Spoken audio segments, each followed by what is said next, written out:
സമൂഹമേ, വളരെ അനുഗ്രഹീതമായ ഈ ദേവാലയത്തിൽ നിങ്ങളോടൊപ്പം ആയിരിക്കുവാൻ ദൈവം നൽകിയ വലിയ കൃപയോർത്ത് ദൈവത്തെ മഹത്വപ്പെടുത്തിയാണ്. അച്ഛൻ സൂചിപ്പിച്ചതുപോലെ എക്യൂമെനിക്കൽ കൺവെൻഷന് വേണ്ടിയിട്ടാണ് ഞാൻ കഴിഞ്ഞ ഫെബ്രുവരിയിൽ ഇവിടെ വന്നിരുന്നു. അപ്പോഴാണ് എക്യൂമെനിക്കൽ കൺവെൻഷനുമായി ബന്ധപ്പെട്ട് നമ്മുടെ ബഹുമാനപ്പെട്ട ഷാജിയും അതുപോലെ പോളച്ചനുമൊക്കെ ചേർന്ന് ഒരു പ്രാവശ്യം കൂടി ഇവിടെ വന്ന് ഈ എക്യൂമെനിക്കൽ കൺവെൻഷനിൽ പങ്കെടുക്കുവാനായിട്ട് ഒരു അവസരം ക്രമീകരിച്ചത്. അപ്പോഴാണ് ബഹുമാനപ്പെട്ട ഷൈജു അച്ഛൻ ഈ ദേവാലയത്തിലെ ഒരു കൺവെൻഷനിൽ കൂടി പങ്കെടുക്കണമെന്ന് അറിയിച്ച് ഞാൻ ഒരാഴ്ച കൂടി മുമ്പേ വന്നത്. അതുകൊണ്ട് എക്യൂമെനിക്കൽ കൺവെൻഷന് വേണ്ടിയിട്ടാണ് ഞാൻ പ്രസംഗം പ്രിപ്പയർ ചെയ്ത് വന്നത്. ഒരു പ്രസംഗമേ ഉള്ളൂ. അത് നിങ്ങളോട് പ്രസംഗിക്കാമെന്ന് വിചാരിച്ചിരിക്കുമ്പോഴാണ് ഷാജി ഏറ്റവും ഫ്രണ്ട് വന്നിരിപ്പുണ്ട്. ഞാനിത് ഇവിടെ പ്രസംഗിക്കുമോ എന്നറിയാൻ വേണ്ടി. അപ്പം അതുകൊണ്ട് പൊതുവെ നമ്മുടെ നാട്ടിലൊക്കെ ആളുകൾ ഈ കൺവെൻഷൻ പ്രസംഗം തുടങ്ങി കഴിയുമ്പോൾ കുറച്ചു നേരം കഴിയുമ്പോൾ മയങ്ങിപ്പോകാറുണ്ട്. അതുകൊണ്ട് ഒരു പ്രസംഗം കൊണ്ട് എത്ര നാൾ വേണമെങ്കിലും ഞങ്ങൾക്ക് ജീവിക്കാൻ പറ്റും. നിങ്ങളങ്ങനെയല്ല. AC മുറിയിൽ വളരെ ശ്രദ്ധയോടുകൂടി നിങ്ങളിങ്ങനെ ഇരിക്കുന്നത് കാണുമ്പോൾ സത്യത്തിൽ എനിക്ക് മനസ്സിലാകുന്നു, നിങ്ങൾ ദൈവവചനം ഹൃദയത്തിൽ സ്വീകരിക്കുവാൻ വേണ്ടി തന്നെ ഇരിക്കുകയാണെന്ന് എനിക്ക് മനസ്സിലാകുന്നുണ്ട്. ഇന്ന് നമ്മൾ വേദവായന വായിച്ചത് വിശുദ്ധ ലൂക്കോസിന്റെ സുവിശേഷം 17-ാം അധ്യായം 20 മുതലുള്ള വാക്യമാണ്. എല്ലാവരും എല്ലാ കാലത്തും ചോദിക്കുന്ന ഒരു ചോദ്യമാണ് ഈ ചോദ്യം: ദൈവരാജ്യം എപ്പോഴാണ് വരുന്നത്? ചോദിച്ചത് പരീശന്മാരാണ്. ദൈവരാജ്യം എപ്പോഴാണ് വരുന്നതെന്ന ചോദ്യത്തിന് യേശു ഉത്തരം നൽകാൻ ശ്രമിക്കുന്ന ഭാഗമാണ് സത്യത്തിൽ നമ്മുടെ ഇന്നത്തെ പ്രാർത്ഥനാ വിഷയം, ധ്യാന വിഷയം. നമ്മൾ 2000 വർഷമായിട്ട് ആടിൻ്റെ മുമ്പിൽ പ്രാവല കാണിക്കുന്നത് പോലെ നമ്മളും ഇങ്ങനെ കാണിക്കുകയാണ്. ദൈവരാജ്യം അധികം താമസിക്കാതെ വരും എന്ന് ഞങ്ങളൊക്കെ ഇങ്ങനെ പറയുന്നത് കൊണ്ട് നിങ്ങൾ ദേവാലയത്തിൽ അത് പ്രതീക്ഷിച്ച് നിൽക്കുക. ഇത് ഏതെങ്കിലും വിധത്തിൽ നിങ്ങൾക്ക് കെട്ടിപ്പോയാലൊക്കെ ഒരു സ്ഥിതി, ഞങ്ങളുടെ ഒരു അവസ്ഥ എന്താണെന്ന് ഞാൻ പലപ്പോഴും ചിന്തിച്ചു പോയിട്ടുണ്ട്. അതുകൊണ്ട് ദൈവരാജ്യം എന്താണ്, എപ്പോഴാണ് വരിക എന്നുള്ളതിനെ സംബന്ധിച്ച് യേശു എന്ത് പറയുന്നു എന്ന് നമ്മൾ മനസ്സിലാക്കണം. യേശു അതിന് ഉത്തരം പറഞ്ഞ ഇതാണ്: ഇതാ ഇവിടെ എന്ന് ആരെങ്കിലും പറഞ്ഞാൽ നിങ്ങൾ അങ്ങോട്ട് പോകരുത്. അത് അവിടെ എന്ന് പറഞ്ഞാൽ ആരും അങ്ങോട്ട് പോകരുത്. പിന്നെ എവിടെയാണ് ദൈവരാജ്യം? ബൈബിളിൽ സൂചിപ്പിക്കുന്നത് ദൈവരാജ്യം നിങ്ങളുടെ ഇടയിലാണ്. അതിന്റെ മൂല ഗ്രന്ഥത്തിൽ എഴുതിയിരിക്കുന്നത് അതിലും കുറച്ചും കൂടെ ആഴത്തിലാണ്. ദൈവരാജ്യം നിങ്ങളിലാണ്. ദൈവരാജ്യം നിങ്ങളുടെ ഇടയിലല്ല, മറിച്ച് എവിടെയാണ്? ദൈവരാജ്യം നിങ്ങളിലാണ്. നമ്മളുടെ ഇടയിലാണെന്ന് പറഞ്ഞു കഴിഞ്ഞാൽ ഭാര്യയും ഭർത്താവും കൂടി ദൈവരാജ്യത്തിന് വേണ്ടി വഴക്കുണ്ടാകും. അതുകൊണ്ട് കർത്താവ് പറഞ്ഞു, അതിലും കേറ്റിയൊക്കെ പറഞ്ഞു, ദൈവരാജ്യം നിങ്ങളിലാണ്. അപ്പൊ ദൈവരാജ്യം നമ്മളിലാണെങ്കിൽ നരകം എവിടെയാണ്? എപ്പോഴും ദൈവരാജ്യത്തിന് കുറച്ച് അടുത്ത് തന്നെയാണ് നരകം. വേദപുസ്തകത്തിൽ നോക്കിയാൽ നരകവും സ്വർഗരാജ്യവും തമ്മിൽ അധികം അകലെയില്ല. അതുകൊണ്ടല്ലേ അബ്രഹാം സ്വർഗരാജ്യത്തിലിരിക്കുന്നു, ലാസർ മടിയിൽ കയറിയിരിക്കുന്നു. തൊട്ട് താഴെയാണ് നരകം. ധനവാൻ നരകത്തിൽ കിടക്കും. അപ്പൊ അബ്രഹാമിനും ലാസറിനും ഈ ധനവാനോടും ധനവാന് അബ്രഹാമിനോടും കമ്മ്യൂണിക്കേറ്റ് ചെയ്യാൻ പറ്റുന്നത്ര അകലേ ഉള്ളൂ നരകവും സ്വർഗവും തമ്മിൽ. അങ്ങനെയാണെങ്കിൽ നരകത്തിലേക്ക് നരകത്തിൽ നിന്ന് സ്വർഗത്തിലേക്കും സ്വർഗത്തിൽ നിന്ന് നരകത്തിലേക്കും ഒക്കെ പോകാൻ അകലെ കുറവാണ്. ഒരു പ്രശ്നം മാത്രമേ ഉള്ളൂ: സ്വർഗവും നരകവും തമ്മിൽ ഇതാ അങ്ങോട്ടും ഇങ്ങോട്ടും പോകാൻ പറ്റാത്ത വിധം ഒരു ചെറിയ മതില് ക്രമീകരിച്ചിട്ടുണ്ട്. അതുകൊണ്ട് അവിടെ AC ആണെങ്കിൽ അതിങ്ങോട്ട് പോരുകയില്ല, ഇവിടെ AC ആണെങ്കിൽ അവിടെ ചൂടാണെങ്കിൽ ഇത് ഇങ്ങോട്ട് പോരുകയില്ല, ഇവിടുത്തെ AC അങ്ങോട്ടും പോകത്തില്ല. നമ്മളിവിടെ ഭിത്തി കെട്ടി അടച്ച് അതിനകത്ത് തണുപ്പ് നിർത്തിയിരിക്കുന്നത് പോലെയാണ് സ്വർഗരാജ്യം. നമുക്ക് മാത്രമേ കിട്ടത്തുള്ളൂ. പുറത്തു നിന്നാൽ തൊട്ട് പുറത്ത്, അപ്പുറത്തെ ഭിത്തിക്ക് അപ്പുറത്ത് നിന്നാൽ ചൂടാണ്. ഈ ഭിത്തിക്കിപ്പുറത്ത് തണുപ്പുമാണ്. അപ്പൊ സ്വർഗരാജ്യം വളരെ അടുത്താണ്. അതെവിടെയാണ്? നിങ്ങളിലാണ്. അങ്ങനെയാണെങ്കിൽ നരകം എവിടെയാണ്? 100% ഉറപ്പല്ലേ? അത് നമ്മളിലാണ്. അങ്ങനെയാണെങ്കിൽ സ്വർഗം വേണോ നരകം വേണോ എന്ന് തീരുമാനമെടുക്കേണ്ടത് ആരാണ്? നമ്മളാണ്. അങ്ങനെയാണെങ്കിൽ തീർച്ചയായിട്ടും ഈ ദൈവരാജ്യത്തിന്റെ ആധ്യാത്മികതയുടെ ഒക്കെ ജീവിത പ്രധാനപ്പെട്ട തീരുമാനം എന്ന് പറയുന്നത് നമ്മുടെ തീരുമാനം, നമ്മുടെ ഡിസിഷനാണ്. അപ്പൊ എന്താണ് ഇനി സ്വർഗരാജ്യത്തിലേക്കുള്ള? അങ്ങനെയാണെങ്കിൽ എന്റെ അകലം എന്ന് പറയുന്നത് എത്രയാണ്? എന്നിലാണ് സ്വർഗരാജ്യം. അങ്ങനെയാണെങ്കിൽ ഞാൻ എന്തുമാത്രം ദൂരം യാത്ര ചെയ്യണം? എന്നിലേക്ക് യാത്ര ചെയ്യണം. ഞാൻ ഈ നിൽക്കുന്ന സ്ഥലത്ത് നിന്ന് ഞാൻ എന്നിലേക്ക് യാത്ര ചെയ്യണം. ആ ദൂരം എത്രയാണോ അതാണ് എന്റെ സ്വർഗത്തിൽ പ്രവേശിക്കാനുള്ള അകലം. സ്വർഗരാജ്യം എന്ന് പറഞ്ഞാൽ എന്താണ്? ദൈവരാജ്യം എന്നാൽ ഭക്ഷണമോ പാനീയമോ അല്ല. പരിശുദ്ധാത്മാവിലുള്ള സന്തോഷം, നീതി, സമാധാനം. പരിശുദ്ധാത്മാവിലുള്ള സന്തോഷം. എന്താ നീതി എന്ന് പറഞ്ഞാൽ? നാട്ടിലൊക്കെ എല്ലാവരും പറയും ഞങ്ങൾക്ക് നീതി കിട്ടണം. എന്താ നീതി എന്ന് പറഞ്ഞാൽ? നീതി എന്ന് പറഞ്ഞാൽ ഇത്രയേ ഉള്ളൂ. ചോദിക്കുന്നില്ല നിങ്ങളോട്. എനിക്ക് അർഹതപ്പെട്ടത് എനിക്ക് കിട്ടുന്നതിന് പറയുന്ന പേരാണ് നീതി. നിങ്ങൾക്ക് അർഹതപ്പെട്ടത് നിങ്ങൾക്ക് കിട്ടുന്നതിന് പേരാണ് നീതി. അപ്പൊ കൃപയെന്ന് പറഞ്ഞാൽ എന്താണ്? എനിക്ക് അർഹിക്കാത്തത് എനിക്ക് കിട്ടുന്നതിന്റെ പേരാണ് കൃപ. നിങ്ങൾക്ക് അർഹിക്കാത്തത് നിങ്ങൾക്ക് കിട്ടുമ്പോൾ നിങ്ങൾ എന്ത് പറയും? വലിയ കൃപയാണ്. അപ്പോൾ ദൈവരാജ്യം എന്ന് പറയുന്നത് നീതിയാണ്. ദൈവരാജ്യത്തിൽ ഒരു വ്യക്തി പ്രവേശിച്ചു കഴിഞ്ഞാൽ പിന്നെ അയാൾക്ക് അർഹതപ്പെട്ടതെല്ലാം ആര് തടഞ്ഞു വെച്ചാലും അയാൾക്ക് കിട്ടും. അപ്പൊ എനിക്ക് കിട്ടാനുള്ളത് ആരെങ്കിലും തടഞ്ഞു വെച്ചിരിക്കുകയാണ്. ഞാൻ ദൈവരാജ്യത്തിൽ പ്രവേശിക്കുന്നതോടുകൂടി എനിക്ക് അർഹതപ്പെട്ടതെല്ലാം എന്റെ കയ്യിൽ വന്നിരിക്കും. അങ്ങനെയാണെങ്കിൽ ദൈവരാജ്യത്തിലുള്ള ഒരു ദൈവ വൈതലും താൻ ഒന്നും തേടി നടക്കേണ്ട ആവശ്യമില്ല. തന്നെ തേടി ദൈവം എല്ലാം കൊണ്ടുവന്നു. അങ്ങനെയാണെങ്കിൽ എന്ത് ശാന്തമായിട്ട് നമുക്ക് ജീവിക്കാൻ പറ്റും, എന്ത് സമാധാനമായിട്ട് ജീവിക്കാൻ പറ്റും. ഇതിപ്പോ നമ്മൾ സംഭവിക്കുന്ന എന്താണ്? നമ്മുടെ ജീവിതത്തിൽ നമ്മൾ പലതും തേടി നടക്കുക, എന്നിട്ടോ മരിക്കാൻ നേരവും കിട്ടാതെ മരിക്കുക. എത്ര സങ്കടപ്പെട്ടാണ് ഓരോ മനുഷ്യര് മരിക്കുന്നത്. പണം ഉണ്ടായി, സമ്പത്തുണ്ടായി, എല്ലാം ഉണ്ടായി കഴിഞ്ഞപ്പോൾ അത് കഴിക്കാനുള്ള ഭാഗ്യം നഷ്ടപ്പെട്ടു. ചില ആളുകളെ സംബന്ധിച്ചിടത്തോളം അവർക്ക് കഴിക്കാനൊന്നുമില്ല, കഴിക്കണമെന്ന് വലിയ ആഗ്രഹം. അങ്ങനെയുള്ള മനുഷ്യരുണ്ട്. ഞാൻ കഴിഞ്ഞ ദിവസം ഓർക്കാണ്, ഞാൻ ഇവിടെ ഇരുന്നുകൊണ്ടും നാട്ടിലെ കാര്യങ്ങൾ ഇങ്ങനെ മോണിറ്റർ ചെയ്തുകൊണ്ടിരിക്കും.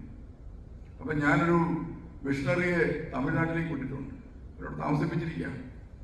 അപ്പം ഞാൻ ചോദിക്കും, എന്തായി നിങ്ങളുടെ മിഷൻ പ്രവർത്തനങ്ങളുടെ റിപ്പോർട്ടുകൾ എല്ലാ ദിവസവും തന്നെ അപ്ഡേറ്റ് ചെയ്യണം. അപ്പോൾ വല്ലപ്പോഴൊക്കെ ആയിരുന്നു അപ്ഡേറ്റ് ചെയ്തുകൊണ്ടിരുന്നത്. ഞാൻ പറഞ്ഞു, ഇനി എല്ലാ ദിവസവും നിങ്ങൾ എവിടെ പോകുന്നു, എന്ത് ചെയ്യുന്നു എന്ന് എനിക്ക് കൃത്യമായിട്ട് മെസ്സേജ് അയച്ചുകൊണ്ടിരിക്കണം. അപ്പൊ ഞാൻ പറഞ്ഞതിന്റെ വാശിക്കാൻ തോന്നുന്നു പുള്ളി ഒരു മെസ്സേജ് കൊണ്ടിട്ടു. അതൊരു ഫോട്ടോയാണ്. ആ ഫോട്ടോയിൽ യേശുവിന്റെ ഒരു ചിത്രമുണ്ട്. ആ ചിത്രത്തിന്റെ മുമ്പിൽ ഒരു കുടില് കെട്ടിയ ഒരു മനുഷ്യൻ താമസിക്കുകയാണ്, ഒരു പുറംപോക്കിൽ. കുടിലൊന്നും പറയാനില്ല. അപ്പോ അതിനടിയിൽ ഒരു മെസ്സേജ് എഴുതിയിട്ടുണ്ടായിരുന്നു. ഞങ്ങള് ഈ മനുഷ്യനെ സന്ദർശിച്ചു. അയാളുടെ മകൻ ആത്മഹത്യ ചെയ്തു, ഭാര്യ മരിച്ചു, എല്ലാം നഷ്ടപ്പെട്ട ആ മനുഷ്യൻ ഇങ്ങനെ ഈ കുടിലാണ് താമസിക്കുന്നത്. എന്നിട്ട് പറഞ്ഞു, 17 വർഷമായി നോൺ വെജ് ഭക്ഷണം കഴിച്ചിട്ടേ ഇല്ല. ഭാര്യ മരിച്ചാൽ പിന്നെ ഇതുവരെ നോൺ വെജ് ആയിട്ടുള്ള ഒരു ഭക്ഷണം കഴിച്ചിട്ടില്ല. ഈ മിഷണറി കൊണ്ട് കൊടുത്തപ്പോഴാണ് അയാൾ കഴിച്ചിട്ട് അയാൾ കരഞ്ഞു. നമ്മളൊക്കെ കരയുന്ന എന്തിനാണ്? ഞാൻ ഈ അമേരിക്ക വരുമ്പോൾ കരയുന്ന ഒറ്റ കാര്യം, ദൈവമേ 3 നേരവും ഏതെങ്കിലും വീട്ടിൽ വിളിക്കും, മേശപ്പുറത്ത് നിറഞ്ഞ ഭക്ഷണമാണ്. ഈ ഭക്ഷണത്തിലും ഇൻസുലിനിലും മാറി മാറി നമ്മൾ നോക്കിക്കൊണ്ടിരിക്കും. ഭക്ഷണം കൂടുതൽ കഴിച്ചാൽ ഇൻസുലിൻ കൂടുതൽ ഇൻസുലിൻ കൂടുതൽ കുത്തിവെച്ചാൽ ഷുഗർ താന്നു പോകും. മൊത്തത്തിൽ പ്രശ്നമാണ്. നമുക്ക് ഭക്ഷണം കഴിക്കാൻ പറ്റും. കുറെ ആളുകൾ ഭക്ഷണം ഇല്ലാതെ വിഷമിക്കുമ്പോൾ നമ്മൾക്ക് ഭക്ഷണം കിട്ടിയിട്ട് കഴിക്കാൻ പറ്റാത്ത അവസ്ഥ. അപ്പോൾ നീതി, സമാധാനം വല്ലവർക്കും ഉണ്ടോ? അതാ നീതി ഇല്ലാത്തത്. പിന്നെ പരിശുദ്ധാത്മാവ് നൽകുന്ന ഒരു സന്തോഷമുണ്ട്. അത് നമ്മൾ കേട്ടുകേഴ്വി പോലും ഇല്ല എന്താണെന്ന്. അങ്ങനെയൊക്കെയുള്ള ഒരു അവസ്ഥയിൽ ജീവിക്കുമ്പോൾ കർത്താവ് പറയാണ്, ദൈവരാജ്യമാണ് നിങ്ങളുടെ ലക്ഷ്യം, അതിലേക്കാണ് നിങ്ങൾ വിളിക്കപ്പെട്ടിരിക്കുന്നത്. അതിലേക്കുള്ള അകലം എത്രയാണ് നിങ്ങൾ കണ്ടുപിടിക്കണം. നിങ്ങൾ ഒരു യാത്രയ്ക്ക് ഒരുങ്ങണം. അങ്ങനെ ദൈവത്തെ തേടി ദൈവം ഉള്ളിടത്താണ് ദൈവരാജ്യം. ദൈവം എവിടെയുണ്ടോ അവിടേക്ക് യാത്ര ചെയ്യുക, അവിടെ ദൈവരാജ്യം സംസ്ഥാപിതമാകും. അങ്ങനെ യാത്ര ചെയ്ത കുറച്ച് മനുഷ്യരുടെ കഥ നിങ്ങൾക്ക് ബൈബിളിൽ കാണാൻ സാധിക്കും. ഒരു രാത്രി, അത് തണുപ്പുള്ള ഒരു രാത്രി, ഒരു സന്ദേശം പാതിരാത്രിക്ക്. എന്താണ് സന്ദേശം? ഇതാ സകല ജനത്തിനും വേണ്ടിയുള്ള സന്തോഷത്തിന്റെ സദ്വാർത്ത ഞാൻ നിങ്ങളെ അറിയിക്കുന്നു. നമ്മുടെയൊക്കെ പള്ളികളിൽ കൽപ്പന വായിക്കാറുണ്ട് ഇല്ലേ? നീളത്തിൻ്റെ പേപ്പറിൽ ബിഷപ്പുമാര് സീലൊക്കെ ചെയ്ത് ഒപ്പൊക്കെ ഇട്ട് അതിന് പറയുന്ന കൽപ്പന. അപ്പൊ ഈ കൽപ്പന വായിക്കുമ്പോൾ നമ്മൾ തമ്പുരാൻ ഇതൊന്നും തീർന്നിരുന്നെങ്കിൽ, കാരണം നീളമുള്ള സാധനമാണ് എന്ന് നമ്മൾ ഓർക്കാറുണ്ട്. ഈ കൽപ്പന വായിക്കുന്നപ്പോഴാണ് ഇടദിവസം വായിക്കാറുണ്ടോ? ഇല്ല. ഞായറാഴ്ച എല്ലാവരും വന്നിരുന്ന പീക്ക് ടൈമിലാണ് ഇത് വായിക്കുന്നത്. എന്ന് പറഞ്ഞാൽ എല്ലാവരും ഇത് കേൾക്കണം. അതാണ് ഈ കൽപ്പനയുടെ അർത്ഥം. സ്വർഗത്തിൽ നിന്ന് വരുന്ന കൽപ്പനയാണ്. വായിക്കുന്നപ്പോഴാണ് പാതിരാത്രി. ഇത് സകല മാനവ കുലത്തിനും വേണ്ടിയുള്ള സന്തോഷത്തിന്റെ സദ്വാർത്തയാണ്. അങ്ങനെയാണെങ്കിൽ ഇത് വായിക്കേണ്ടപ്പോഴാണ് സകല മാനവ കുലത്തിലുള്ള സകല മനുഷ്യർ കേൾക്കത്തക്ക രീതിയിൽ വേണം വായിക്കാൻ. അത്രയും സൗണ്ട് ഉണ്ടാകും. രണ്ട്, അവരെപ്പോഴാണ് ഉണർന്നിരിക്കുന്നത് ആ സമയത്ത് വേണം വായിക്കാനായിട്ട്. മാനവകുലം ഉണർന്നിരിക്കുന്ന സമയത്ത് വേണം വായിക്കാൻ. പക്ഷേ സ്വർഗത്തിൽ നിന്ന് വന്ന കൽപ്പനയുടെ പ്രത്യേകത, അത് പാതിരാത്രിയിൽ എല്ലാവരും ഉറങ്ങുന്ന സമയത്താണ് വായിക്കുന്നത്. മാത്രമല്ല, ഇത് വായിച്ച് കേട്ടതാരാണ്? വളരെ ചുരുക്കം ചില ആളുകൾ. യാതൊരു സമൂഹത്തില് വലിയ കാര്യമായ ഒരു സ്വാധീനം ചെലുത്താൻ കഴിവില്ലാത്ത കുറെ മനുഷ്യർ മാത്രം കേട്ടു. അവരുടെ പേരെന്താണ്? ആട്ടിടയന്മാർ. ആട്ടിടയന്മാർ ഈ സന്ദേശം കിട്ടും. എന്തായിരുന്നു? ഇതാ രക്ഷകൻ നിങ്ങൾക്കായി പിറന്നിരിക്കുന്നു. ആരാ പിറന്നത്? രക്ഷകൻ. ആട്ടിടയന്മാര് ചാടി എഴുന്നേറ്റു. കുറെ കാലമായിട്ട് ആരാ നമ്മളെ രക്ഷിക്കുന്നത് വിചാരിച്ചുകൊണ്ടിങ്ങനെ ഇരിക്കുകയായിരുന്നു. അപ്പോഴാണ് രക്ഷകൻ. ഇനി പ്രശ്നമൊന്നുമില്ല, പേടിക്കാനൊന്നുമില്ല. ഇനിയിപ്പോ രക്ഷകനോട് ചോദിച്ചാൽ രക്ഷകൻ എല്ലാം തരികയില്ല. അപ്പോ നാട്ടിടയന്മാരുടെ പ്രത്യേകത ആലോചിക്കുന്നത്, എന്തുകൊണ്ടാണ് ഇവരിത് കേൾക്കാനിടയായി തീർന്നത്? എല്ലാവരും ഉറങ്ങുന്നത് പോലെ സത്യത്തിൽ അവരുറങ്ങേണ്ടത്. എന്തുകൊണ്ടാണ് അവർക്ക് ഉറങ്ങാൻ പറ്റാഞ്ഞത്? നമ്മളൊക്കെ സുവിശേഷം കാര്യമായിട്ട് കേൾക്കാത്തതിന്റെ കാരണം എന്താണെന്നാണ് ഞാൻ പറയുന്നത്. ആട്ടിടയന്മാര് ഇത് കേൾക്കാൻ കാരണം, സത്യത്തിൽ ഈ ആട്ടിടയന്മാർക്ക് ഒരു സ്വന്തമായിട്ടൊരു നല്ല വീടില്ല. ഇതുങ്ങൾ ഈ ആടിന്റെ പുറകെ നടക്കുകയല്ലേ. ആട് ജീവിതം എന്ന് പറഞ്ഞുകൊണ്ട് സിനിമ ഇറങ്ങിയില്ല. നിങ്ങൾ കണ്ടോന്ന് എനിക്കറിഞ്ഞു കൂടെ. കണ്ടില്ലെങ്കിൽ എൻ്റെ കൂടെ പോയി നാട്ടിൽ ഒന്ന് കണ്ടിട്ട് പോരാ. കാണണം നിങ്ങൾ. ഞാൻ കണ്ടില്ല, പറഞ്ഞു കേട്ടതേ ഉള്ളൂ. അപ്പൊ എന്തായാലും പ്രിയമുള്ള ഒരു ആട് ജീവിതം, ആടുകളുടെ കൂടെയുള്ള ഒരു ജീവിതം, ആടുകളുടെ കൂടെ തന്നെയാണ് ഒരു കുടിൽ കെട്ടി താമസിക്കുന്നത്. അവിടെ കെട്ടി താമസിക്കുക. അവർക്ക് വീടില്ല. എന്നാൽ വീടില്ലെങ്കിലും കുഴപ്പമില്ല, ഒരു പുതപ്പുണ്ടെങ്കിൽ കൊള്ളാം. തണുപ്പല്ലേ? ഇവിടെയൊക്കെ തണുപ്പിന്റെ കാര്യം പറഞ്ഞ് നിങ്ങൾക്ക് മനസ്സിലാവും. നാട്ടിൽ ഇതൊന്നും പറഞ്ഞ കാര്യമായിട്ട് മനസ്സിലാക്കില്ല. ഒരു നല്ല കമ്പിളി പുതപ്പുണ്ടെങ്കിൽ അത് പുതച്ചു മൂടി കിടക്കാം, അതുമില്ല. അപ്പോ ഇതാ പുതിയൊരു വാർത്ത, രക്ഷകൻ ജനിച്ചിട്ടുണ്ട്. അപ്പോ ആ ഇടയന്മാർ ആലോചിച്ചു, അങ്ങനെയാണെങ്കിൽ രക്ഷകനെ കാണുമ്പോൾ ഒരു നല്ല പുതപ്പ് ചോദിക്കണം. മറ്റൊരാൾ ചിന്തിച്ചു, നല്ലൊരു വീട് ചോദിക്കണം. ഇനി ഈ ആടിനെ കൊണ്ടുള്ള നടപ്പ് ശരിയാകുക. എത്ര കാലമായി നടപ്പ്? അവരങ്ങനെ ആലോചിച്ചു. അങ്ങനെയാണെങ്കിൽ രക്ഷകന്റെ അടുക്കിലേക്ക് നമുക്ക് പോകാം. അവർ പോകാൻ എഴുന്നേറ്റു. പക്ഷേ പോകാൻ എഴുന്നേൽക്കുമ്പോൾ ഒരു പ്രശ്നമുണ്ട്. നമുക്ക് ഏത് യാത്രയ്ക്ക് പോകണമെങ്കിലും, ഞാൻ ഇന്നലെ കോളത്തിന്റെ വീട്ടിൽ നടക്കാനായിട്ട് കുറച്ച് നടന്നു കഴിഞ്ഞപ്പോഴാണ് ഒരു പ്രശ്നം. ഏത് വീട്ടിൽ നിന്ന് ഇറങ്ങിപ്പോന്ന് അറിയാൻ പറ്റില്ല. കാരണം അടയാളം വേണം. അപ്പൊ അച്ഛൻ്റെ അടയാളം പറഞ്ഞത് എന്താണ്? ഒരു മരത്തിന്റെ വീട് വെട്ടി നിർത്തിയിട്ടുണ്ട്, അതാണ് അടയാളം. അപ്പൊ എനിക്ക് മനസ്സിലായി. ഞാൻ നടന്നു വരുമ്പോ ഈ മരത്തിന്റെ മേളിലില്ലാത്ത വീട് വരുമ്പം അങ്ങോട്ട് കയറും. അപ്പോഴാണ് പറഞ്ഞ നമ്പറുണ്ട്. ഓക്കെ, നമ്പറുള്ള അടയാളമാണ്. ഇത് ലോകത്തിൽ എവിടെയോ ഒരു രക്ഷകൻ ജനിച്ചിരിക്കുന്നു, ഒരു ശിശു ജനിച്ചിട്ടുണ്ട്, രക്ഷകനാണ്. എന്തടയാളം? എങ്ങനെ പോയി കണ്ടെത്തും? ഒരേ സമയം എത്ര കുഞ്ഞുങ്ങളാണ് ജനിച്ചുകൊണ്ടിരിക്കുന്നത്. അതിനിടയിൽ നിന്ന് ഈ രക്ഷകനായ കുഞ്ഞിനെ എങ്ങനെ കണ്ടെത്തും? എന്തായിരുന്നു സത്യത്തിൽ ഈ കുഞ്ഞിനെ കണ്ടെത്താനുള്ള അടയാളം? നാട്ടിടയന്മാർക്ക് രക്ഷകനെ കണ്ടെത്താനുള്ള അടയാളം എന്തായിരുന്നു? നക്ഷത്രം. നക്ഷത്രമാണെന്ന് അഭിപ്രായം വരുന്ന യോഗിക്ക് ഒരമ്മച്ചിക്ക് അഭിപ്രായമുണ്ട്. വേറെ എന്തെങ്കിലും അഭിപ്രായം വരുന്നു ഉണ്ടെങ്കിൽ പറഞ്ഞു, ധൈര്യമായിട്ട് പറഞ്ഞു.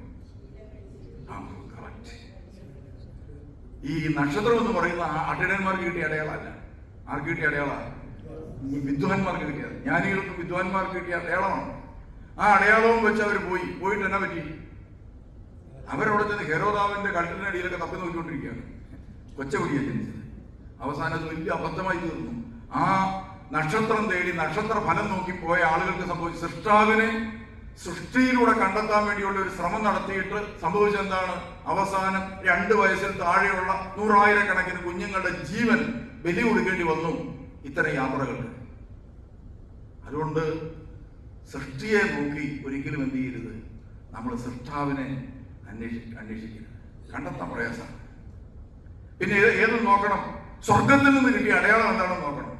എന്തായാലും സ്വർഗത്തിൽ കിട്ടിയ പിള്ളക്കച്ചയിൽ പൊതിഞ്ഞ് പുൽത്തൊട്ടിയിൽ കിടക്കുന്ന ഒരു ശിശുവിനെ കാണും. അവർ എഴുതിയെടുത്തു. പിള്ളക്കച്ച കൊണ്ട് പൊതിഞ്ഞ് പുൽത്തൊട്ടിയിൽ കിടത്തിയിരിക്കുന്ന ശിശു. എന്നിട്ട് അവർ യാത്ര ചെയ്യും. കുറച്ചങ്ങോട്ട് യാത്ര ചെയ്ത് കഴിഞ്ഞപ്പോൾ ഒരു കൊച്ചു കരയുന്നത് കേട്ടു. അവര് ഓർത്ത് ഇതായിരിക്കും. നോക്കിയപ്പോഴാണ് മനസ്സിലായത് പിള്ളക്കച്ച കൊണ്ട് പൊതിഞ്ഞിട്ടുണ്ട്, പക്ഷേ പുൽത്തൊഴുത്തിലല്ല കിടക്കുന്നത്. അപ്പൊ ഇതല്ല. അടുത്ത വീട്ടിൽ ചെന്ന് കഴിഞ്ഞപ്പോഴത്തേന് എന്താണ്, പുൽത്തൊഴുത്ത് പോലെയുള്ള സംഭവങ്ങളൊക്കെ ഉണ്ട്. ഇച്ചിരി അങ്ങനെയൊക്കെയുള്ള തുണി കൊണ്ടൊക്കെയാണ്, പക്ഷേ കീറിയ തുണി കൊണ്ടൊന്നും അല്ല കൊച്ചിനെ കിടത്തിയിരിക്കുന്നത്. അങ്ങനെ മൊത്തം അടയാളം നോക്കിയിട്ട് ശരിയാകില്ല. അവസാനം അവർ നടന്ന് യാത്ര ചെയ്ത് ഒരു കൊച്ചിനെ കണ്ടെത്തി. ആ കൊച്ചിനെ കണ്ടെത്തിയപ്പോൾ എല്ലാ അടയാളവും ശരിയാണ്. നോക്കിയപ്പോ ഒരു ഉടുതുണിക്ക് മാറി കൊടുക്കാനായിട്ട് തുണിയില്ലാത്ത ഒരു കുഞ്ഞ്, കിടക്കാൻ വീടില്ലാത്തൊരു കുഞ്ഞ്, സത്രങ്ങളിൽ പണം കൊടുക്കാനില്ലാത്തത് കൊണ്ടോ സത്രം സ്വീകരിക്കപ്പെടാത്തത് കൊണ്ടോ പുറന്തള്ളപ്പെട്ട ഒരു കുഞ്ഞ്. അതുകൊണ്ട് ഗുഹയിൽ പ്രസവിച്ച് ഇതാ ചാണകത്തിന്റെ മണവും അടിച്ച് ഒരു കൊച്ചു കിടക്കുന്നു. എല്ലാ സ്വർഗത്തിന്റെ അടയാളവും കറക്റ്റാണ്. അവരെന്തിനാ വന്നത്? രക്ഷപ്പെടാൻ വേണ്ടി വന്നതാണ്. ഇത് അവർക്ക് മനസ്സിലായി. തങ്ങളൊരു കുപ്പായം ചോദിക്കാൻ വേണ്ടി വന്നപ്പോൾ കുപ്പായില്ലാത്ത കുഞ്ഞിനെ കണ്ടു. വീട് ചോദിക്കാൻ വന്നപ്പം വീടില്ലാത്തവരെ കണ്ടു. അപ്പോൾ ആട്ടിടയന്മാർക്ക് ഒരു കാര്യം മനസ്സിലായി. രക്ഷകനിലേക്കുള്ള എൻ്റെ അകലം എന്ന് പറയുന്നത് എത്രയാണ്? എന്നേക്കാൾ ചെറിയവനിലേക്കുള്ള എൻ്റെ അകലമാണ് സത്യത്തിൽ ദൈവത്തിലേക്കുള്ള എൻ്റെ അകലം. ഞാൻ എന്നെ കണ്ടെത്തേണ്ടത് എവിടെയാണ്? ഞാൻ എന്നെ കണ്ടെത്തേണ്ടത് എന്നേക്കാൾ ചെറിയ ഒരുവന്റെ മുഖത്തേക്ക് നോക്കുമ്പോൾ ഇതാ അവിടെ ദൈവത്തിന്റെ മുഖം കാണുന്ന രീതിയിൽ എന്റെ മനസ്സ് മാറി വന്ന അവസാനം അവന്റെ മുഖത്ത് നോക്കുമ്പോൾ നിൽക്കുന്ന ക്രിസ്തു. ഇതാണ് സത്യത്തിൽ പ്രിയമുള്ളവരെ, അങ്ങനെ എളിമപ്പെടാൻ സാധിക്കുന്ന ഒരു വ്യക്തിക്ക് മാത്രമായി വേർതിരിക്കപ്പെട്ടിരിക്കുന്ന ഒരു സംവിധാനമാണ് ദൈവരാജ്യം. ഇതിനകത്തൊക്കെ നമ്മൾ എങ്ങനെ ചെന്നുപെടാൻ? അതെങ്ങനെ ചെന്നുപെടുമെന്ന് എനിക്കറിഞ്ഞുകൂടാ. അപ്പൊ അതുകൊണ്ട് പ്രിയമുള്ളവരെ, നമ്മൾ അതുകൊണ്ടല്ലേ അന്ത്യവിധിയെ കുറിച്ചുള്ള കർത്താവിന്റെ പ്രവചനം നിങ്ങൾ ശ്രദ്ധിച്ചിട്ടുണ്ടോ? എല്ലാ ജനതകളെയും അവൻ സിംഹാസനത്തിൽ ആരൂഢനാണ്. കസനിൽ സിംഹാസനത്തിൽ ഇരുന്നിട്ട് സകല ജനതകളും അവന്റെ മുമ്പിൽ വരും. യാക്കോബായില്ല, ഓർത്തഡോക്സ് ഇല്ല, കത്തോലിക്ക ഇല്ല, CSI ഇല്ല, മർത്തോമായില്ല, ഒരു സംഭവമില്ല. ഹിന്ദുവില്ല, മുസൽമാനില്ല.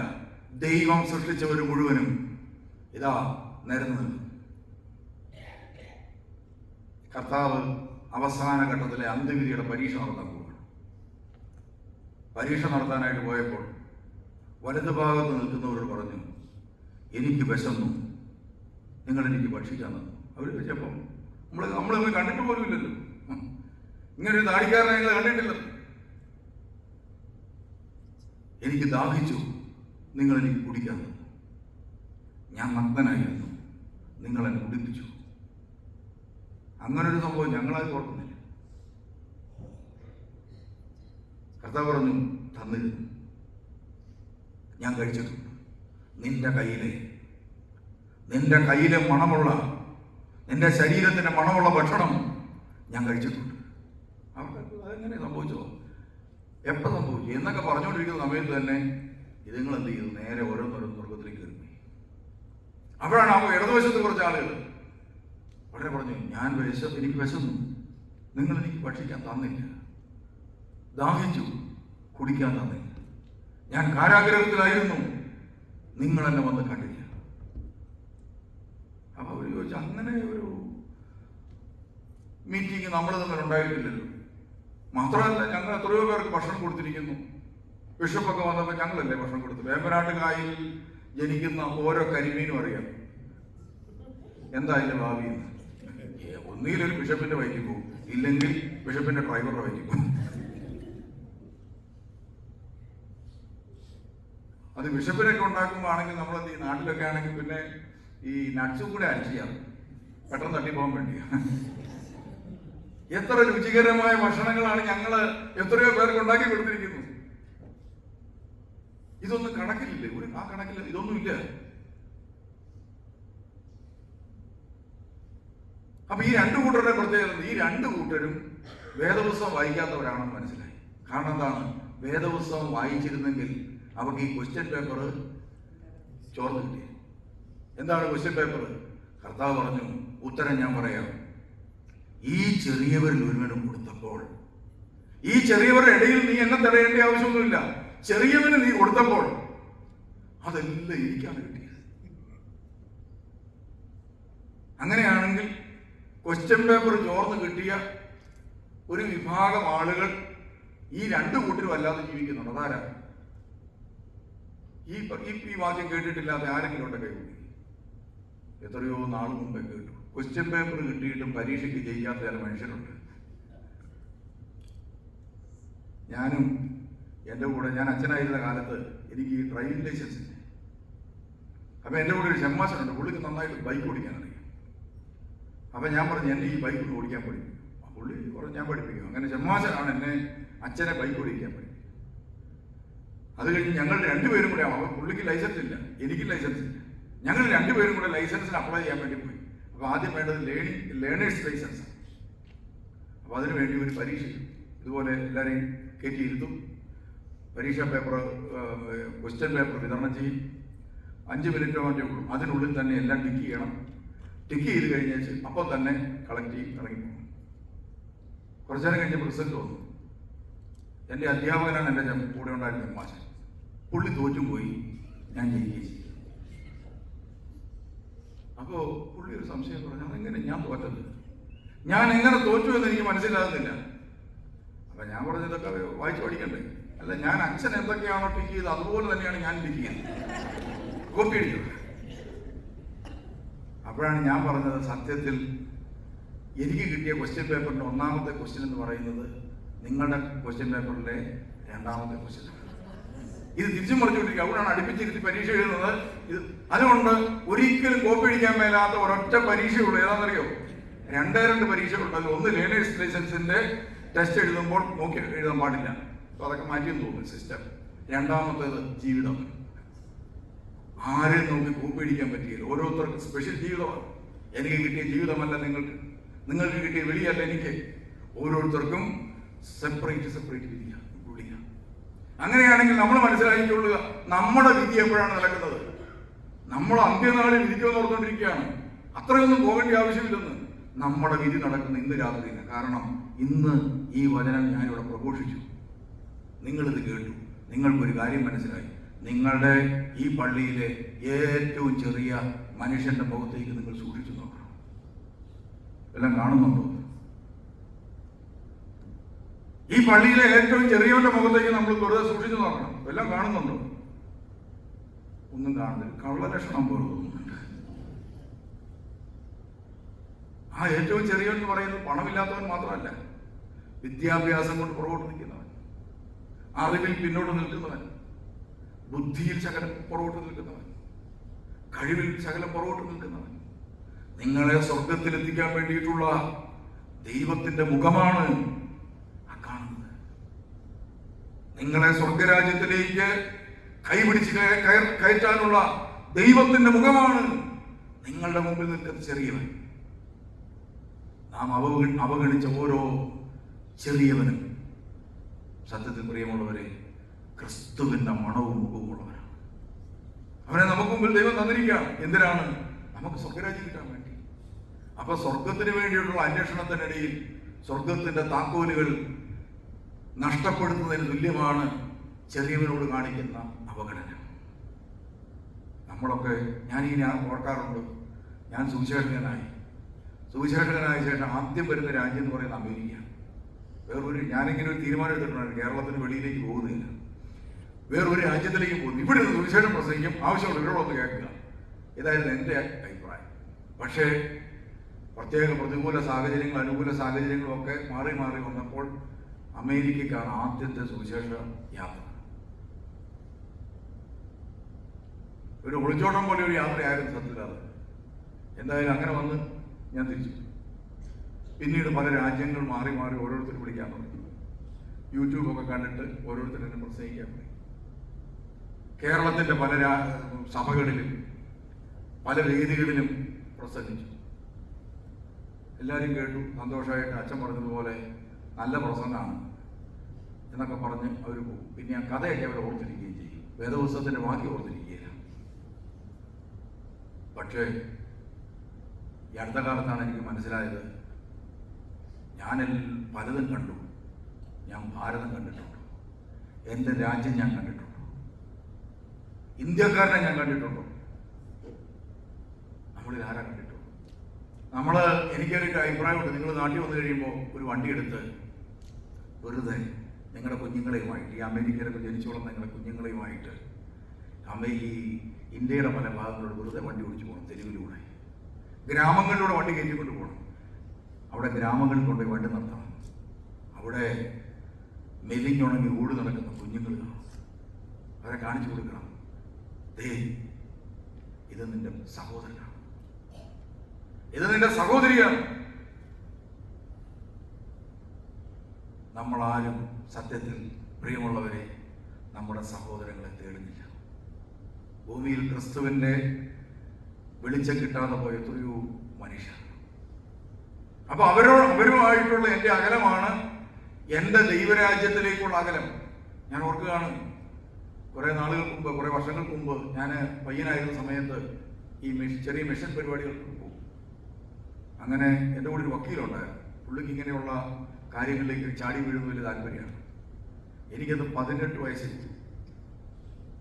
അങ്ങനെ 18 വയസ്സുള്ള സമയത്താണ് എന്നോട് പറഞ്ഞത് നമുക്ക് ജയിലിൽ പോകും, ജയിൽ മിനിസ്റ്ററാണ്. അങ്ങനെ ഞങ്ങൾ ജയിലിൽ പോയി അനുവാദമൊക്കെ വാങ്ങിച്ച് അതിനകത്ത് കയറി. അകത്ത് കയറി കഴിഞ്ഞ് ഈ കള്ളന്മാരും കൊള്ളക്കാരുമായിട്ടുള്ള ആളുകളെല്ലാം പുറത്തേക്ക് ഇറക്കി നിർത്തി. ഒരു ബെഞ്ചിട്ടിട്ടുണ്ട്, അതിനപ്പുറത്താണ് അവരെ ഇരുത്തുന്നത്. പോലീസുകാർ പറഞ്ഞു, ഈ ഇരിപ്പൊക്കെ ഉള്ളൂ, ഇവരെന്നാ എപ്പോഴാണ് കാണിക്കുന്നത് പറയാൻ പറ്റില്ല, കൊണ്ട് ഇച്ചിരി അകന്ന് നിന്നാൽ മതി, എന്നിട്ട് എന്നാ പറഞ്ഞോളാം. അപ്പോൾ ആദ്യത്തെ ഓരോരുത്തരുടെ ഊഴം ഇങ്ങനെ പ്രസംഗം കഴിയുകയാണ്. എനിക്ക് പേടിയായി. എനിക്ക് അന്നും പ്രസംഗിക്കാനായിട്ട് വലിയ ശേഷിയുള്ള ഒരാളല്ല. അതുകൊണ്ട് ഞാൻ പുറകോട്ട് വലിഞ്ഞു നിന്നു. അവസാനം സമയം തീരാൻ വേണ്ടി ഞാൻ പ്രാർത്ഥിച്ചുകൊണ്ടിരുന്നു. അപ്പോഴാണ് എൻ്റെ ഊഴം വന്നത്. ഉടനെ ഈ പുറയുന്ന വക്കീല് എനിക്കൊരു കിഴിക്കൂടെ തന്നേച്ച് തള്ളി മുമ്പിലോട്ട് വിട്ടു. ഇവരാണെങ്കിൽ ഒന്നും ശ്രദ്ധിക്കുന്നില്ല, നമ്മൾ പറയുന്ന ഒന്നും ശ്രദ്ധിക്കുന്നില്ല. അവർ ചിരിച്ചുകൊണ്ട് വർത്താനൊക്കെ പറഞ്ഞിരിക്കുകയാണ്. എനിക്ക് ആകെപ്പാടെ എൻ്റെ ശരീരമൊക്കെ ഉയർക്കാൻ തുടങ്ങി. ഇവരുടെ മുഖത്തേക്ക് നോക്കിയിട്ട് ഒരു മനുഷ്യൻ പോലും എൻ്റെ മുഖത്തേക്ക് നോക്കുന്നില്ല. അതൊക്കെ വെച്ച് നോക്കുമ്പോൾ നിങ്ങൾ എത്രയോ ബെറ്ററാണ്. നിങ്ങൾ ഇവിടെ ഇരിക്കാൻ തുടങ്ങിയപ്പോൾ തൊട്ട് കണ്ണു കുറച്ചിട്ടില്ല, എൻ്റെ മുഖത്തോട്ട് തന്നെ നോക്കി. അപ്പൊ ഞാൻ അവരോട് പറഞ്ഞു, സത്യത്തിൽ നിങ്ങളെ കാണാൻ വേണ്ടിയല്ല ഞങ്ങൾ വന്നത്. അപ്പൊ അവരെ എൻ്റെ മുഖത്തോട്ട് നോക്കി. അപ്പൊ ഞാൻ പറഞ്ഞു, ഞങ്ങളുടെ ഗുരുവിനെ ഈ കാരാഗ്രഹത്തിന്റെ ഉള്ളിൽ അടച്ചിട്ടിട്ടുണ്ട്. ആ ഗുരുവിന്റെ പേര് യേശു എന്നാണ്. എൻ്റെ ജയിലിലെ പ്രസംഗമില്ല, ആ ഗുരുവിന്റെ പേര് യേശു എന്നാണ്. ആ യേശുവിനെ ഈ ജയിലറയിൽ നിന്ന് മോചിപ്പിച്ചുകൊണ്ട് പോകണമെങ്കിൽ നിങ്ങളെ മുഴുവനും ഇതിൽ നിന്ന് പുറത്തിറക്കിയാലേ അവരെ പുറത്തിറക്കാൻ പറ്റും. അതുകൊണ്ട് ഞങ്ങൾക്ക് ഈ ജയില് ഒരു പ്രധാനപ്പെട്ട ഘടകം തന്നെയാണ്. നിങ്ങളിൽ ഓരോരുത്തരും ഈ ജയിലറ വിട്ട് പുറത്തു പോകേണ്ടത് ഞങ്ങളുടെയും കൂടി ആവശ്യമാണ്. പെട്ടെന്ന് ആളുകൾ ശ്രദ്ധിച്ചിരുന്നു. അധികം പറയാനുണ്ടായിരുന്നില്ല. എന്തായാലും സമയം അവസാനിച്ചു. ഞങ്ങളൊരു മുട്ടായി കൊടുത്തു. ആളുകളെല്ലാം പെട്ടെന്ന് ഒരകത്ത് കയറ്റി അവരെ സെല്ലിലിട്ട് കൂട്ടിക്കൊണ്ടിരിക്കുക. അപ്പൊ എനിക്ക് വലിയ പ്രായമൊന്നുമില്ല, 18 വയസ്സെന്ന് പറയുമ്പോൾ വലിയ പ്രായമല്ലല്ലോ. ഞാൻ നോക്കുമ്പോൾ ആ ജയിലിൽ നിന്ന് ഒരാളെന്നെ കൈകാട്ടി പിടിച്ചു. അപ്പൊ ഞങ്ങളോട് അങ്ങോട്ട് പോകരുതെന്ന് പറഞ്ഞു. ഞാൻ ഓടി അവിടെ ചെന്നു. അപ്പോ ഈ മനുഷ്യരോട് പറഞ്ഞു, മോനിപ്പോ പറഞ്ഞ കാര്യങ്ങളൊക്കെ ഒരു എഴുത്തിനകത്ത് എഴുതി എൻ്റെ വീട്ടിലേക്ക് ഒന്ന് അയക്കാവൂ. എനിക്ക് എൻ്റെ ജീവിതത്തിൽ ഇത്രയും സന്തോഷം കിട്ടിയ ഒരു അനുഭവമില്ല. ഞാൻ പെട്ടെന്ന് പേപ്പർ പേനയെ നോക്കി. പേനയുണ്ട്, പേപ്പറില്ല. ഞാൻ നോക്കിയപ്പോൾ സിഗരറ്റിന്റെ കൂട് കിടപ്പുണ്ട്. ഞാൻ എടുത്തിട്ട് ആ സിഗരറ്റിന്റെ കൂടിന്റെ പുറത്താണ് പേരും വീട്ടുപേരും എല്ലാം എഴുതി ഞാൻ എടുത്ത് ഈ വീട്ടുകാർക്ക് എഴുതി അയച്ചു. ഞാൻ നിങ്ങളുടെ ഇന്ന ഭർത്താവിൻ്റെ പേരൊക്കെ എഴുതിയിട്ടുണ്ട്, ജയിലിൽ വെച്ച് കണ്ടിരുന്നു. അദ്ദേഹം ആവശ്യപ്പെട്ടതനുസരിച്ചാണ് ഞാൻ ഈ എഴുത്തെഴുതുന്നത്. നിങ്ങൾ യേശുക്രിസ്തുവിൽ വിശ്വസിക്കണം, നിങ്ങൾ പ്രാർത്ഥിക്കണം, ദൈവം ഭർത്താവിനെ പുറത്ത് കൊണ്ടുവരും എന്നൊക്കെ പറഞ്ഞൊരു എഴുത്തെഴുതി. സത്യത്തിൽ തിരിച്ചെഴുതാനുള്ള അഡ്രസ്സ് വെക്കാൻ അന്നത്തെ ഇതിൽ മറന്നുപോയതുകൊണ്ട് മറുപടി ഇതുവരെയും വന്നിട്ടില്ല. സത്യത്തിൽ പ്രിയമുള്ളവരെ, നമ്മളൊക്കെ തേടിപ്പോകേണ്ട ഏതെല്ലാം മേഖലകൾ ബാക്കി നിൽക്കുന്നു. നമ്മളൊക്കെ തേടിപ്പോകേണ്ട ഏതെല്ലാം മേഖലകൾ ബാക്കി നിൽക്കുന്നു. ഞാൻ ഈ ധ്യാന കേന്ദ്രത്തിലെ തൂത്തുകുടി എന്ന് പറയുന്ന സ്ഥലം അതൊരു സ്ഥലമേ അല്ല, അതൊരു ജംഗ്ഷനാണ്. തൂത്തുകുടി എന്ന് പറയുന്ന സ്ഥലമില്ല, ജംഗ്ഷനാണ്. ആ ജംഗ്ഷന്റെ പ്രത്യേകത പ്രിയമുള്ളവർ, അവിടെ കത്തിക്കുത്ത് നടന്നിട്ടുള്ള സ്ഥലമാണ്. ഞാൻ വരുമ്പോൾ ഈ പള്ളിപ്പറമ്പിൽ വെച്ചാണ് മദ്യം ഒളിച്ചു വെച്ചിട്ട് ചിലർ പൊട്ടിച്ച് വിറ്റുകൊണ്ടിരിക്കുന്നത്. ഈ പള്ളിയുടെ പുറകിലത്തെ പറമ്പിൽ വെച്ചാണ്. ഇപ്പൊ ധ്യാനകേന്ദ്രം ഇരിക്കുന്ന ദേവാലയം ഇരിക്കുന്ന സ്ഥലത്ത് വെച്ചാണ് അവിടെ കൊണ്ടുപോയി സ്റ്റോർ ചെയ്യും. എന്നിട്ട് ഇവിടുന്ന് പൊട്ടിച്ച് പുറത്ത് വിൽപ്പന നടത്തുന്ന സ്ഥലമാണ്. അവിടേക്കാണ് പ്രാർത്ഥിച്ചപ്പോൾ പരിശുദ്ധാത്മാവ് പരിശുദ്ധമായ സ്ഥലമാണെന്ന് പറഞ്ഞ് അയച്ചതാണ്. വന്നു കഴിഞ്ഞപ്പോഴാണ് മനസ്സിലായത് ഇത് തീരെ കൊള്ളുകയില്ലാത്ത സ്ഥലമാണ്. എന്തായാലും ഞാനവിടെ ചെറിയ ഒരു കെട്ടിടമൊക്കെ പണി താമസം തുടങ്ങി. അപ്പോഴാണ് ഇത് തൊട്ടപ്പുറത്തൊരു മതിലില്ല, തൊട്ടപ്പുറത്തൊരു വീടുണ്ട്. അപ്പൊ ഞാൻ ചോദിച്ചു, ഈ വീട് ആരുടെയാണ്? ഇതെങ്ങനെ അടഞ്ഞു കിടക്കുകയാണ്? അന്നേരം പറഞ്ഞു, ഇവിടെ ഒരാൾ താമസിക്കുന്നുണ്ട്, രാവിലെ എഴുന്നേറ്റ് പോകും, വൈകിട്ട് തിരിച്ചു വരും. അപ്പൊ ഞാൻ അയാളെ ശ്രദ്ധിക്കാൻ തുടങ്ങി. അപ്പോഴാണ് അതിന്റെ ഒരു സൈഡിൽ മതിലുണ്ട്. ആ മതിലിന്റെ അവിടെ നിന്ന് ഇടയ്ക്ക് ഇങ്ങനെ തലപൊക്കി നിന്നു. ഞാൻ നോക്കുമ്പോൾ തല താഴ്ത്തി. അയാളെ കുറിച്ച് അന്വേഷിച്ചപ്പോൾ അയാൾ കുറെ നാള് പല ഏതാണ്ടൊക്കെ പ്രശ്നങ്ങളുണ്ട് പുള്ളി. അങ്ങനെ ഒത്തിരി ഒത്തിരി പ്രശ്നങ്ങളുള്ളൊരു മനുഷ്യനാണ്. ജയിലിലൊക്കെ കിടന്ന ആളാണ്. ഒറ്റയ്ക്കാണ് താമസം. കാലിനൊരു കുഴപ്പമുണ്ട്. അപ്പൊ ഞാൻ പറഞ്ഞു, പുള്ളിയോട് നമുക്കൊന്ന് സംസാരിക്കണോ? അപ്പൊ ആളുകൾ എന്ന് പറഞ്ഞു, നിന്നെ അച്ഛൻ പിടിക്കാനിരിക്കുകയാണ്.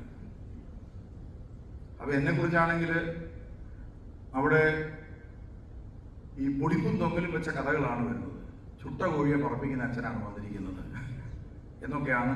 അപ്പോൾ ഇയാൾ എന്നെ ഒന്നും ചെയ്യാൻ പോകുന്നില്ല. അങ്ങനെ ഒരു ദിവസം ഞാൻ ഈ മനുഷ്യനെ കണ്ടു. വണ്ടി നിർത്തി. ഞാൻ ചോദിച്ചു, ഞങ്ങൾക്ക് ഈ കുമ്പസാരം ഉണ്ടല്ലോ. ഞാൻ ചോദിച്ചു, കുമ്പസാരിച്ചിട്ട് തറകാലേ? കുമ്പസാരിക്കാറില്ല. കുമ്പസാരിച്ചിട്ടേ പാപം കളയിട്ട് പറയണം, അതാണ് കുമ്പസാരം. അപ്പൊ ഞാൻ ചോദിച്ചു, പെസഹായി നോയിമ്പിനൊക്കെ പള്ളി പോകാറുണ്ടോ? പുള്ളി പറഞ്ഞില്ലെന്നു. എന്നാ പള്ളിയിൽ പോയത്? പണ്ടൊരു പെരുന്നാളിന് കിലിക്ക് കുത്തെന്ന് പറഞ്ഞൊരു പരിപാടിയാണ്. കിലിക്ക് കുത്തുക, പൈസയുടെ ഒരു ചീട്ടുകളി പോലത്തെ ഒരു സംഭവം. അതിന് പോകാറുണ്ട്. ഞാൻ പറഞ്ഞു, ഈ പെസഹായിക്ക് നോയിമ്പിന് കുമ്പസാരിച്ച് കുർബാന അനുഭവിക്കണം എന്ന് പറഞ്ഞ് ഞാൻ കാറെ വിട്ടാൻ പോയി. എനിക്ക് പേടിച്ചിട്ടാണ് ഞാനങ്ങനെ പറഞ്ഞു. സത്യത്തിൽ ഈ ഒരൊറ്റ വാക്ക് ആ പെസഹായിക്ക് അയാൾ വന്ന് അയാളുടെ കുറ്റങ്ങൾ മുഴുവനും ആ ദേവാലയത്തിന്റെ ബലിപീഠത്തിൽ നിന്നുകൊണ്ട് ഒരു കൊച്ചു കുഞ്ഞിനെ പോലെ ഏറ്റുപറഞ്ഞു. ഒരു വിശുദ്ധനെ പോലെ അയാൾ പറഞ്ഞു, ഒരു പക്ഷേ ഈ ദേശത്തെ ഏറ്റവും വൃത്തികെട്ടവൻ ഞാനായിരിക്കും, ഏറ്റവും മോശം മനുഷ്യൻ ഞാനായിരിക്കും. പെസഹായിക്ക് കുർബാന അനുഭവിക്കാൻ വന്നപ്പോൾ എല്ലാവരും നിന്നുകൊണ്ടാണ് കുർബാന അനുഭവിക്കുന്നത്. നമ്മൾ നിന്നുകൊണ്ട് ഇങ്ങനെ കൊടുക്കുക. അയാൾ വന്ന് മുട്ടുകുത്തി. അപ്പോൾ ആളുകൾ പറഞ്ഞു, കുർബാന അനുഭവിക്കാൻ മുട്ടുകുത്താൻ പാടില്ല, ഞങ്ങളുടെ രീതി അനുസരിച്ച് കുർബാന നിന്നുകൊണ്ടാണ് അനുഭവിക്കുന്നത്. ഒട്ടൊന്നും കിട്ടാം. അയാൾ പറഞ്ഞു, നിങ്ങളെ പോലെയല്ല, എനിക്ക് യോഗ്യതയില്ലാതെയാണ് ഞാൻ ഉപയോഗിക്കുന്നത്. അയാൾ കുർബാന ഉപയോഗിച്ചു. കുറേ ദിവസം കഴിഞ്ഞ് ഇയാളെ കാണാനില്ല, ആളെ കാണാനില്ല. അപ്പൊ ഞാൻ ആ കണ്ടിയിൽ നിന്ന് വെള്ളം കൂടിക്കൊണ്ടിരിക്കുന്നു. ഞാൻ ഇയാളെ അന്വേഷിച്ചുകൊണ്ടിരിക്കുക. അപ്പോഴാണ് ആളുകൾ എന്നോട് പറഞ്ഞത്, കഴിഞ്ഞ ദിവസം ഒരു പോലീസ് ജീപ്പ് വന്ന് പുള്ളിയെ കൊണ്ടുപോയി, സെൻട്രൽ ജയിലിലേക്കാണ് കൊണ്ടുപോയി, എന്തോ കേസുമായി ബന്ധപ്പെട്ട. കുറേ ദിവസം കഴിഞ്ഞപ്പോൾ എനിക്കൊരു എഴുത്ത്, അച്ഛൻ എന്തുണ്ട് വിശേഷം? വളരെ ഭംഗിയുള്ള അക്ഷരം, ഹാൻഡ് റൈറ്റിംഗ്. അച്ഛൻ എന്തുണ്ട് വിശേഷം? ഞാനിപ്പോൾ സെൻട്രൽ ജയിലിലാണ്.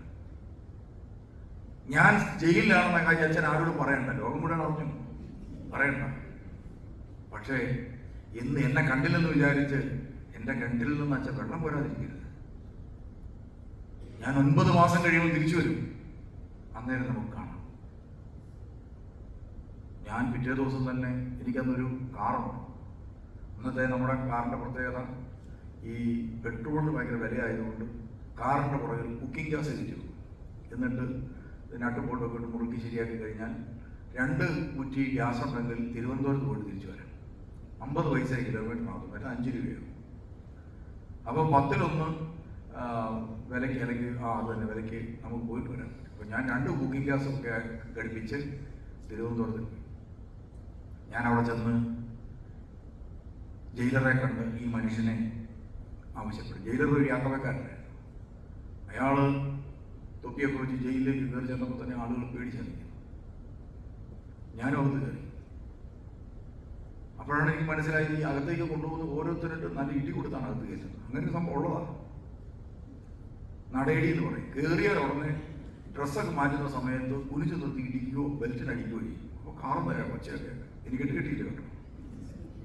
അവിടെ ചെല്ലുന്നവർക്കൊക്കെ അങ്ങനെ അടി കിട്ടുന്നുണ്ട്. എന്തായാലും കുറച്ചു നേരം കഴിയുമ്പോൾ ജയിലർ പറഞ്ഞു, ഇനി ആളെ വിളിക്കാൻ പറഞ്ഞു. ആളുകൾ അതിനകത്ത് ഇരുന്നവരൊക്കെ 4 സൈഡിലേക്ക് കൂടി. കുറേ നേരം കഴിഞ്ഞപ്പോൾ ഇയാൾ പേടിച്ച് കുറച്ച്, കാരണം ജയിലർ വിളിച്ചാൽ ഇടി ഉറപ്പാണ്.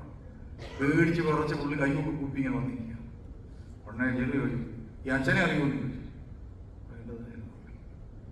പുള്ളി വിചാരിച്ച് ഏതോ സഭാ കേസിൽ പെട്ട് ഞാൻ അകത്തായതാണ്.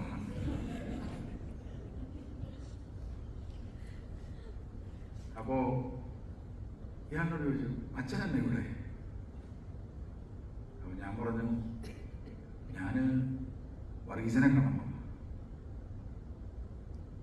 എന്നെ കാണാൻ വേണ്ടി മാത്രം വന്നാണ്. ഞാൻ പറഞ്ഞു, അതെ. പ്രിയമുള്ളവരെ, ആ ജയിലിന്റെ ഭിത്തിയിലേക്ക് മുഖമമർത്തിയിട്ട് ഒരു കൊച്ചു കുഞ്ഞിനെ പോലെ ഏങ്ങലടിച്ച് ഈ മനുഷ്യൻ കഴിയുക.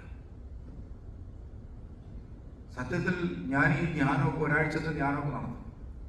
നമ്മുടെ ഒരു ശരാശരി യാക്കോബക്കാരനെ ഒന്ന് കരയിക്കണമെങ്കിൽ എന്നെ പാടാൻ കഴിയും. പ്രത്യേക ഓർഗൻ വേണം, കരയിപ്പിക്കുന്ന പാട്ട് വേണം, അതിനുശേഷം ലൈറ്റൊക്കെ ഓഫ് ചെയ്യണം. എന്നാൽ മാത്രം ഒന്ന് കരഞ്ഞു കിട്ടുള്ളൂ. ഒരു ധ്യാനഗുരുവിന്റെ വിജയം എന്ന് പറയുന്നത് ആൾ കരയുന്നതാണ്. എത്ര കഷ്ടപ്പെട്ടിട്ടാണ് ആളുകളെ കരയിക്കുന്നത്. ഇതാ ഒരു മനുഷ്യന്റെ അടുക്കൽ അന്ന് 500 രൂപയിൽ താഴെയുള്ളൂ കുക്കിംഗ് ഗ്യാസിന് വില. അതുമായിട്ട് അവിടെ ചെന്ന് ജയിലറയിൽ കയറി നിന്നെ നോക്കി മാത്രം ഞാൻ വന്നതാണെന്ന് ഒരൊറ്റ വാക്കിൽ ഈ ചെറുപ്പക്കാരൻ, ഈ മനുഷ്യൻ വാവിട്ട് അങ്ങോട്ട് കരയുന്നു. എനിക്ക് മനസ്സിലായി, സത്യത്തിൽ നമ്മളെയൊക്കെ ദൈവം അയച്ചിരിക്കുന്നത് ആരുടെ അടുക്കിലേക്കാണ്. നമ്മളൊക്കെ എവിടെയോ വഴിതെറ്റി പോയിരിക്കുകയാണ്. എവിടെയോ ഒരു ട്രാഫിക്കിൽ നമുക്ക് എവിടെയോ തെറ്റുപറ്റിയിട്ടുണ്ട്. അതുകൊണ്ടാണ് നമ്മളുടെ ശുശ്രൂഷകൾ ഫലപ്രദമാകാതെ പോകുന്നതെന്ന് നമുക്ക് മനസ്സിലായിട്ടുണ്ട്. ശുശ്രൂഷ ഫലപ്രദമാണെങ്കിൽ ദൈവം അയച്ച സ്ഥലത്തേക്ക് പോകണം. ദൈവം എങ്ങോട്ടാണോ അയച്ചത് അവനെ കാണണം. കുറേ മാസങ്ങൾക്ക് ശേഷം, 9 മാസത്തിന് ശേഷം ഞാനവിടെ ചെന്നു എന്ന കാരണം കൊണ്ട് ജയിലർ ഒരു ജോലി കൊടുത്തിയാൽ അതുകൊണ്ട് 3 മാസത്തെ ഇളവ് കിട്ടും. അങ്ങനെ 6 മാസം കഴിഞ്ഞ് ഇയാൾ തിരിച്ചു. ഇത്രയും മതി നിങ്ങൾക്ക് അതിനെക്കുറിച്ചുള്ള കഥ. ഓർക്കണം പ്രിയമുള്ളവരെ, എൻ്റെ ലൈഫിലെ ക്രിസ്തുവിനെ തേടിയുള്ള യാത്രയിൽ എന്നെ സുവിശേഷം പഠിപ്പിച്ചത് ഇത്തരം ചില അനുഭവങ്ങളാണ്. നമ്മൾ ദൈവശാസ്ത്രം എത്രയോ പുസ്തകങ്ങൾ വായിച്ചു, എത്രയോ അറിവുകൾ നമുക്ക് കിട്ടി. അതിലൊന്നും കിട്ടാത്ത ഒരു ആനന്ദവും സന്തോഷവും ഞാൻ ക്രിസ്തുവിനെ തേടി ദൈവവചനത്തിൻ്റെ ചൈതന്യം ഉൾക്കൊണ്ടുകൊണ്ട് ഇറങ്ങിയപ്പോൾ എനിക്ക് കിട്ടിയ ദൈവാനുഭവം, പരിശുദ്ധാത്മാവിൻ്റെ സമാധാനം, സന്തോഷം, അന്ന് രാത്രി കിടന്നുള്ള ഒരു സന്തോഷം, സംതൃപ്തിയുടെ ഒരു ഉറക്കം, ഇതൊക്കെ ഓരോ ക്രൈസ്തവനും ദൈവം വാഗ്ദാനം ചെയ്തിരിക്കുന്നല്ലേ. അതുകൊണ്ട് സ്വർഗരാജ്യം എന്ന് പറഞ്ഞാൽ എന്താണെന്ന് നമ്മൾ തിരിച്ചറിയണം. സ്വർഗരാജ്യം എന്ന് പറയുന്നത് പരിശുദ്ധാത്മാവുള്ള സന്തോഷം, സമാധാനം. അത് ആർക്കാണ് ലഭിക്കുന്നത്? അത് ലഭിക്കുന്നത് ഇതാ ദൈവരാജ്യം എന്ന് പറയുന്നത് ചെറിയവനിലേക്കുള്ള അകലമാണ്. അവനിലേക്ക് നടത്തേണ്ട തീർത്ഥയാത്രയാണത്. ഒരിക്കലും യുഗോസ്ലാവിയയിലെ ഒരു അമ്മ വിധവയായി തീർന്നു. അപ്പം മരിച്ചുപോയി. കുഞ്ഞുങ്ങളെയായിട്ട് സ്ത്രീ ജീവിക്കുകയാണ്. മക്കൾക്ക് പറഞ്ഞു കൊടുക്കും, ഉപദേശിച്ചു കൊടുക്കും, മക്കളെ നമ്മൾ ഭക്ഷണം കഴിക്കുമ്പോൾ അതിലൊരു പങ്ക് നിങ്ങൾ മാറ്റി വെക്കണം, പാവങ്ങൾക്ക് വേണ്ടി. ഉപദേശമൊക്കെ പിള്ളേർക്കൊന്നും വലിയ ഇഷ്ടമൊന്നുമില്ല. അങ്ങനെ ഇരിക്കുമ്പോഴാണ് വിധവയായ തൻ്റെ അമ്മ തങ്ങളറിയാതെ എവിടേക്കോ പോകുന്നു എന്നത് ആഗ്നസ് എന്ന് പറയുന്ന മകൾക്ക് മനസ്സിലാക്കാൻ പറ്റില്ല. അവർക്ക് ടെൻഷനായി. എൻ്റെ അമ്മ ഞങ്ങളോട് പറയാതെ എവിടെയായി പോകുന്നത്? അത് ഒരു ക്യൂരിയോസിറ്റി ഉണ്ടാക്കാൻ പറ്റും, ജിജ്ഞാസ. അങ്ങനെ അവൾ കാത്തിരുന്നു. ഒരു ദിവസം അമ്മ ഒരു കൂടുമൊക്കെ ആയിട്ട് ഇതാ വീടിൻ്റെ പിന്നാലെ ഇറങ്ങി നടന്നു. ആഗ്നസ് എന്ന് പറയുന്ന ഈ പെൺകുട്ടി ഈ അമ്മയുടെ പുറകെ പതുക്കെ പതുക്കെ നടന്നു പോയി, പമ്മി. അമ്മ കാണാതെ അമ്മയുടെ പിന്നാലെ ഈ പെൺകുട്ടി നടന്നു. ഒരു വിജനമായ ഒരു വീട്ടിൻ്റെ അടുത്തേക്കാണ് അവൾ ചെന്നത്. ആരും കാണാതെ ഈ അമ്മ വാതിൽ തുറന്നകത്ത് കയറി. ആഗ്നസിൻ്റെ നെഞ്ചിടിക്കാൻ തുടങ്ങി. നമുക്ക് ബന്ധങ്ങളില്ലാത്ത ഒരു വീട്ടിൽ ചെന്ന് അമ്മ കയറുന്നു. വിധവയായ ചെറുപ്പക്കാരി അമ്മ കയറുന്നു.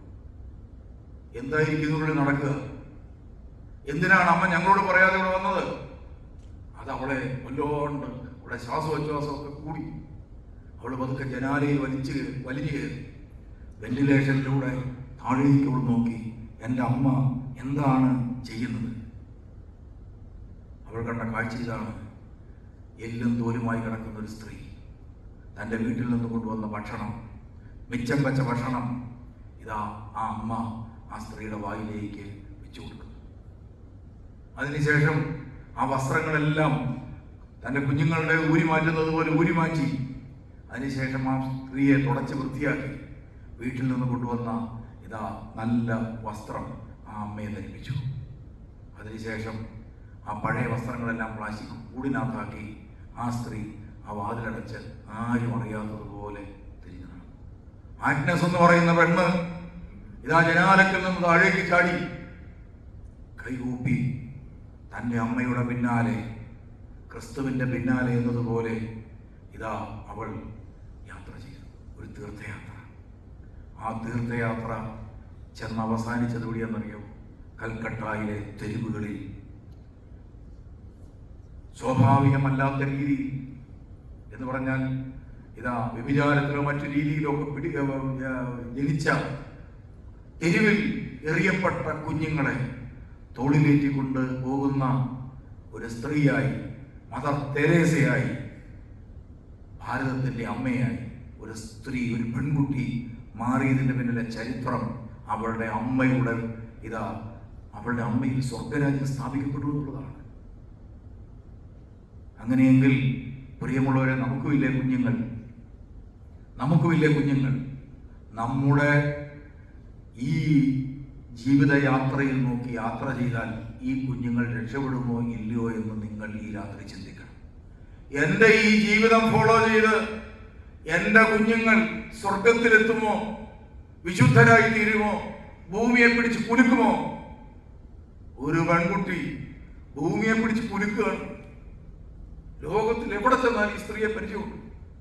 ഞാൻ ഓർക്കുകയാണ്, ഞാൻ മജ്ബൂറി എന്ന് പറഞ്ഞൊരു സ്ഥലത്ത്, ഇവിടെ റഷ്യയിലുള്ള ഒരു സ്ഥലമാണ്, പഴയ റഷ്യ, രാജ്യത്തിൻ്റെ പേരും പറഞ്ഞു. അപ്പോൾ ഒരു സ്ഥലത്ത് ചെന്നു. എൻ്റെ കൂടെ വേറൊരു ബിഷപ്പുണ്ട്, കൊച്ചു ബിഷപ്പാണ്. ഞങ്ങൾ ഒന്നിച്ച് പഠിച്ചവരാണ്. എൻ്റെയും അദ്ദേഹത്തിന് പ്രായം ഒന്നാണെങ്കിലും അദ്ദേഹത്തെ കണ്ടാൽ ഒരു കൊച്ചു ബിഷപ്പിനെ പോലെ തോന്നും, പ്രായം തോന്നുന്നില്ല. എന്നെ കണ്ടാൽ നോർമൽ പ്രായത്തേക്കാൾ കൂടുതൽ തോന്നും. ഈ അടുത്ത കാലത്ത് 80 വയസ്സ് കഴിഞ്ഞ അമ്മച്ചി ഞാൻ പള്ളിയിലിരിക്കുമ്പോൾ വന്ന് എന്നെ വിളിക്കും, തിരുമേനിയപ്പച്ച എന്നാണ് വിശേഷം. എൻ്റെ അമ്മയ്ക്ക് 84 വയസ്സുണ്ടായിരുന്നു, ഈ അമ്മച്ചിക്ക് 88 or 89 ഉണ്ട്. അപ്പോൾ അവിടെ വലിയൊരു കൺവെൻഷൻ നടക്കുകയാണ്. 1 ലക്ഷം പിള്ളേരുണ്ട്, യൂത്തിൻ്റെ വലിയ കൺവെൻഷനാണ്, ലോകം മുഴുവനുള്ള കുട്ടികളുണ്ട്. ഞങ്ങളത് പങ്കെടുക്കാൻ പോയതാണ്. ഇപ്പോൾ കൂടുതൽ കാത്തലിക് കുട്ടികളാണ്. അപ്പോൾ അവർ ഞങ്ങളെ കണ്ടപ്പോൾ ഈ വിചിത്രമായ വേഷമൊക്കെ കണ്ടു കഴിഞ്ഞപ്പോൾ അവർ ഞങ്ങളെ പരിചയപ്പെട്ടു, ഫോട്ടോ ഒക്കെ എടുക്കാനായിട്ട്. അവർ ക്രിസ്മസ് ഫാദറിൻ്റെ വേഷമല്ലേ, അപ്പോൾ അവർക്കൊരു സന്തോഷം, ഒരു ഫോട്ടോ എടുക്കാൻ. അങ്ങനെ ഞങ്ങളുടെ കൂടെ ഒന്ന് ഫോട്ടോ എടുക്കും. അപ്പോൾ എൻ്റെ കയ്യിൽ മോതിരം കണ്ടുകൊണ്ട് ഈ കാത്തലിക് ബിഷപ്സിൻ്റെ ഈ സ്ലീവായിലല്ല മുത്തുന്നത്, മോതിരത്തിലാണ് മുത്തുന്നത്. അതുകൊണ്ട് എൻ്റെ കയ്യിൽ മോതിരം കണ്ടപ്പോൾ അവർ ഓടി വന്ന് മുത്തി. മാത്രമല്ല, എനിക്ക് കണ്ടു കഴിഞ്ഞാൽ താടിയൊക്കെ നീട്ടി ഞാൻ എനിക്ക് പ്രായമൊക്കെ തോന്നുന്നു. ഈ ബിഷപ്പിനെ കണ്ടപ്പം അവർ ചോദിച്ചു, ഇത് മോൻസിഞ്ചോറായിരിക്കും അല്ലേ എന്ന്. 2-3 പ്രാവശ്യമായപ്പം അദ്ദേഹം ഒരു ദുർബല ഹൃദയനാണ്, നല്ല മനുഷ്യനാണ്, ഒരു വിശുദ്ധനായ മനുഷ്യനാണ്. അദ്ദേഹത്തിന് ഭയങ്കര മനപ്രയാസമായി. അപ്പം ഞാൻ പറഞ്ഞു, സത്യത്തിൽ ഈ മോതിരം ഇല്ലാത്തത് കൊണ്ടാണ് ഇങ്ങനെ സംഭവിക്കുന്നത്, അതുകൊണ്ട് നമുക്ക് നാളെ ഒരു മോതിരം മേടിക്കാം. അങ്ങനെ ഞങ്ങൾ പിറ്റേ ദിവസം ഒരു മോതിരക്കടയിൽ കയറി മോതിരം നോക്കിക്കൊണ്ടിരിക്കുക.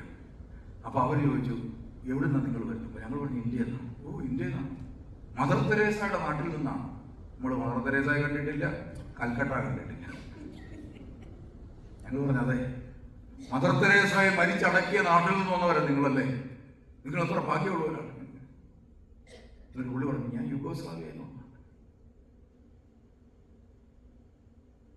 ഞങ്ങൾ മോതിരമൊക്കെ മേടിച്ചു. മോതിരെല്ലാം മേടിച്ചു കഴിഞ്ഞപ്പോൾ ബിഷപ്പിനോട് പറഞ്ഞപ്പോൾ ഇതിന് വില എത്രയായി? നിങ്ങൾ മദർ തെരേസയുടെ നാട്ടിൽ നിന്ന് വന്നതായതുകൊണ്ട് പൈസ തരണം. നമ്മൾ മദർ തെരേസയെ കണ്ടിട്ട് പോലും. ഞാൻ നേരത്തെ പറഞ്ഞു, ഞങ്ങളുടെ എൻ്റെ വീടിനകത്ത് അടുത്താണ് അൽഫോൻസാമ്മയുടെ കബറെന്നൊക്കെ പറഞ്ഞു നോക്കി, പക്ഷെ മോതിരൊന്നും കിട്ടിയില്ല. അപ്പൊ ഞാൻ പറഞ്ഞു വന്നത്, ഒരു സ്ത്രീ, ഒരമ്മ തൻ്റെ ജീവിതം വളരെ രഹസ്യമായി ചെയ്ത പുണ്യം കൊണ്ട് തൻ്റെ കുഞ്ഞിൻ്റെ മനസ്സ് ദൈവരാജ്യത്തിൻ്റെ അനുഭവങ്ങൾ കൊണ്ട് നിറച്ചു. ദൈവരാജ്യം സംസ്ഥാപിതമായ കുഞ്ഞ് പുറത്തോട്ട് ചാടി കണ്ടമാനം പിടിച്ച് കുലുക്കി ഭൂമുഖത്തെ. ഇന്നലെ ഞാൻ പോയപ്പോൾ ഒരു ഹിന്ദു ഡോക്ടർ, അദ്ദേഹത്തെ കാണാൻ ഞാൻ പോയി, എൻ്റെ ഒരു ട്രീറ്റ്മെൻറ്റ് ആവശ്യത്തിനാണ്. അങ്ങനെ അദ്ദേഹത്തിനോട് പറഞ്ഞു, ഞാൻ മറ്റുള്ളവരിൽ നിന്ന് വ്യത്യസ്തമായ ഒരു ട്രീറ്റ്മെൻറ്റിലേക്ക് കടന്നത് തന്നെ ഞാൻ മദർ തെരേസയുടെ കൂടെ ശുശ്രൂഷ ചെയ്ത ആളാണ്. മദർ തെരേസ ഒരു ആർജവമുള്ള സ്ത്രീയായിരുന്നു. അവർ ഈ മരത്തിൻ്റെ ചൂണ്ടി വെച്ച് ഓപ്പറേഷൻ തിയേറ്റർ അന്നേരം തന്നെ ഉണ്ടാക്കിയിട്ട് അവിടെ വെച്ച് ഓപ്പറേഷൻ നടത്താൻ പറയും. അപ്പം ഞങ്ങൾ പറയും, രോഗാണുക്കളൊക്കെ നമ്മൾ രോഗത്തിനെതിരല്ലല്ലോ, നമ്മൾ രോഗിക്കും എതിരല്ല, അതുകൊണ്ട് രോഗാണുക്കൾ നമ്മളെ ബാധിക്കത്തില്ല, ധൈര്യമായിട്ട് ചെയ്തു എന്ന് പറഞ്ഞിട്ട് ഈ രോഗികളെ പിടിച്ച മലിനമായ കൈകൊണ്ട് ഡോക്ടർക്ക് കൊട്ടും. ഡോക്ടർ തന്നെ പറയും, ഇങ്ങനെ തൂക്കും. സത്യത്തിൽ ഈ സ്ത്രീയുടെ ആന്തരിക ധൈര്യം കണ്ട് ആ ഡോക്ടർ പറയായിരുന്നു. അതിനുശേഷം 10-30 വർഷത്തിന് ശേഷമാണ് എനിക്ക് ആ സ്ത്രീ പറഞ്ഞ വാക്കുകളുടെ അർത്ഥം മനസ്സിലായി. എങ്ങനെയുണ്ട്? MBBS ഇല്ലാത്തൊരു സ്ത്രീയാണ് നോക്കണം. അവർക്ക് കിട്ടിയ അറിവ്, രോഗത്തെക്കുറിച്ച്, രോഗികളെക്കുറിച്ച്, ആ സ്ത്രീക്ക് ഇൻസൈറ്റ് അത്ര വലുതാണ്. എന്താണ്? ദൈവരാജ്യം. അപ്പൊ പിന്നെ നരകവിളിയ നമ്മുടെ കൂടെ തന്നെയല്ലേ? ദൈവരാജ്യം നമ്മുടെ കൂടെയാണെങ്കിൽ നരകവും നമ്മുടെ കൂടെയാണ്. ഇപ്പൊ നമ്മൾ ഒറ്റ കാര്യം ചിന്തിച്ചാൽ മതി, ഇപ്പൊ എവിടെയാ ജീവിക്കുന്നത് മാത്രം നോക്കിയാൽ മതി. 2 ഒരിടത്താണ്. എന്താണ് നരകം? ധനവാനായ ഒരു മനുഷ്യനുണ്ടായിരുന്നു. അയാൾക്ക് ചുമന്ന വസ്ത്രവും മൃദുല വസ്ത്രങ്ങളും, ചുമന്ന പട്ടും മൃദുല വസ്ത്രവും ധരിച്ചിരുന്നു. സുഭിക്ഷമായി ഭക്ഷണം കഴിച്ചിരുന്നു. ഞാനിത് ഏറ്റവും കൂടുതൽ പ്രസംഗിച്ചുകൊണ്ടിരുന്നത് അച്ഛനായിരുന്നപ്പോഴാണ്. ഞാൻ ബിഷപ്പായ ശേഷം ഇതേ പ്രസംഗിക്കാൻ കയറി വാക്യം വായിച്ച ഉടനെ ഒരു കൊച്ചു മുമ്പിരുന്നൊരു ചിരി. അപ്പം ഞാൻ ചിരിപ്പം നമ്മളെ നോക്കിയാണ് ചിരിക്കുന്നത്. അപ്പോൾ എന്താണ്? ചുമന്ന വസ്ത്രം അത് നമുക്കുണ്ട്, മൃദുല വസ്ത്രം അതുമുണ്ട്, സുഭിക്ഷമായ ഭക്ഷണം അത് കറക്റ്റാണ്.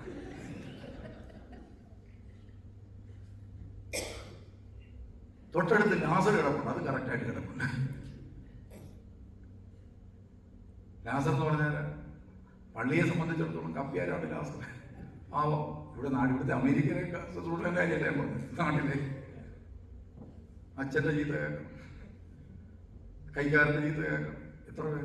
ഒരു സാധാരണ മനുഷ്യൻ, അയാൾക്ക് രോഗങ്ങൾ കാണും, പ്രയാസങ്ങളുണ്ട്, ദുഃഖങ്ങളുണ്ട്. അങ്ങനെ എത്രയോ മനുഷ്യർ പടിവാതിക്കലിനപ്പുറത്ത്. ഈ ധനവാൻ എത്ര നല്ല മനുഷ്യൻ, അയാളെ അവിടെ ജീവിക്കാൻ അനുവദിക്കുന്നില്ല. രണ്ടുപേരും മരിച്ചു. ധനവാൻ നരകത്തിലേക്ക് പോയി, ലാസർ അബ്രഹാമിന്റെ മടിയിൽ സ്വർഗത്തിരിക്കുക. എൻ്റെ ജീവിതത്തിലെ ഏറ്റവും വലിയ സംശയം ഇതായിരുന്നു. സ്വർഗവും നരകവും തമ്മിൽ അപ്പുറത്തും കൊടുത്തിരിക്കുന്നു. ഇതിൻ്റെ നടുക്കൊരു മതിൽ വെച്ച് കിട്ടിയിരിക്കുക. ആ മനുഷ്യൻ പറയുകയാണ്, എനിക്ക് ഒരു തുള്ളി വെള്ളം തരാം. ഇവിടെ പറഞ്ഞു, വെള്ളമൊക്കെ ഇവിടെ ആവശ്യത്തിനുണ്ട്, പക്ഷേ ഇവിടുന്ന് വെള്ളം അങ്ങോട്ട് തരാൻ വേണ്ട. ഞങ്ങൾക്കും നിങ്ങൾക്കും ഇവിടെ വലിയൊരു കുഴിയാണ്.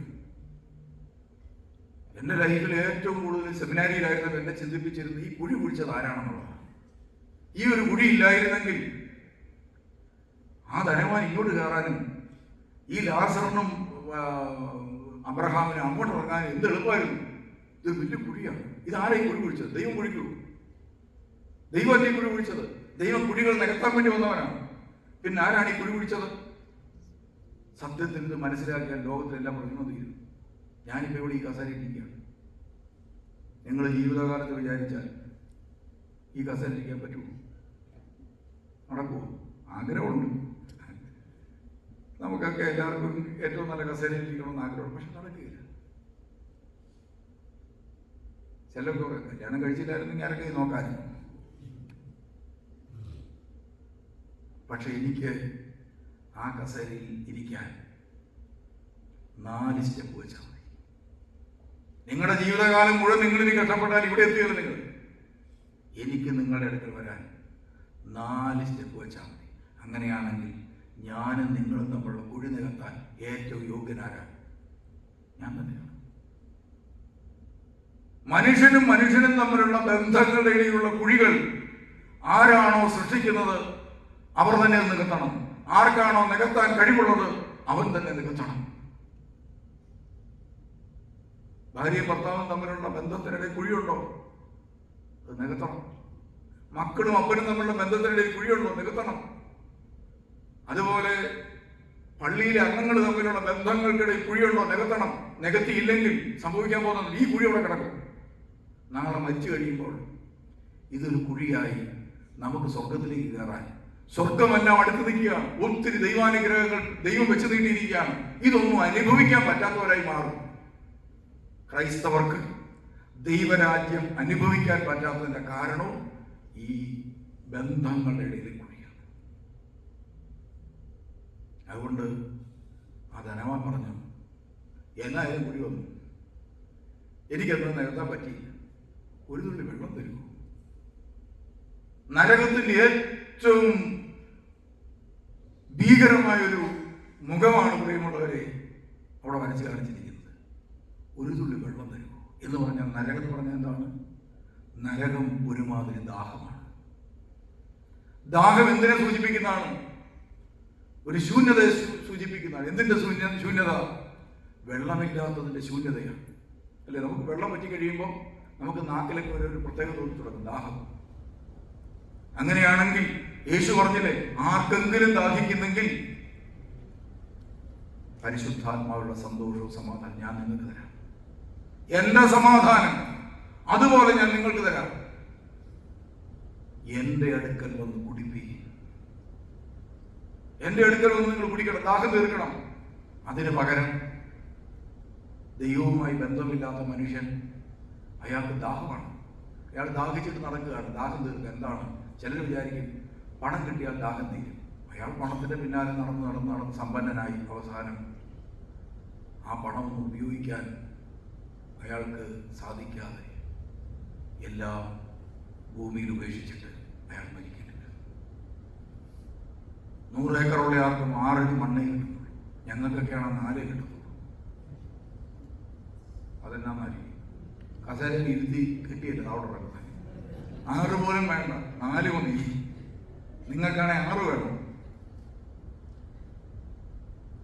ഒന്നും കാര്യമായിട്ടൊന്നും കൊണ്ടുപോകാൻ പറ്റത്തില്ല. അപ്പൊ പ്രിയമുള്ളവരെ, നമ്മൾ ഓർക്കുക, ചിലർ പണത്തിന്റെ പിന്നാലെ, ചിലർക്ക് പണമൊന്നും വേണ്ട, ചിലർക്ക് സ്ഥാനങ്ങൾ മതി. എങ്ങനെയെങ്കിലും ഈ കസേരയുടെ പുറകെ പിടിച്ച് താഴ്ത്തി ഇവനെ മറിച്ച് താഴെ ഇട്ടിട്ട് വേണം നമുക്കത് കയറിയിരിക്കാൻ.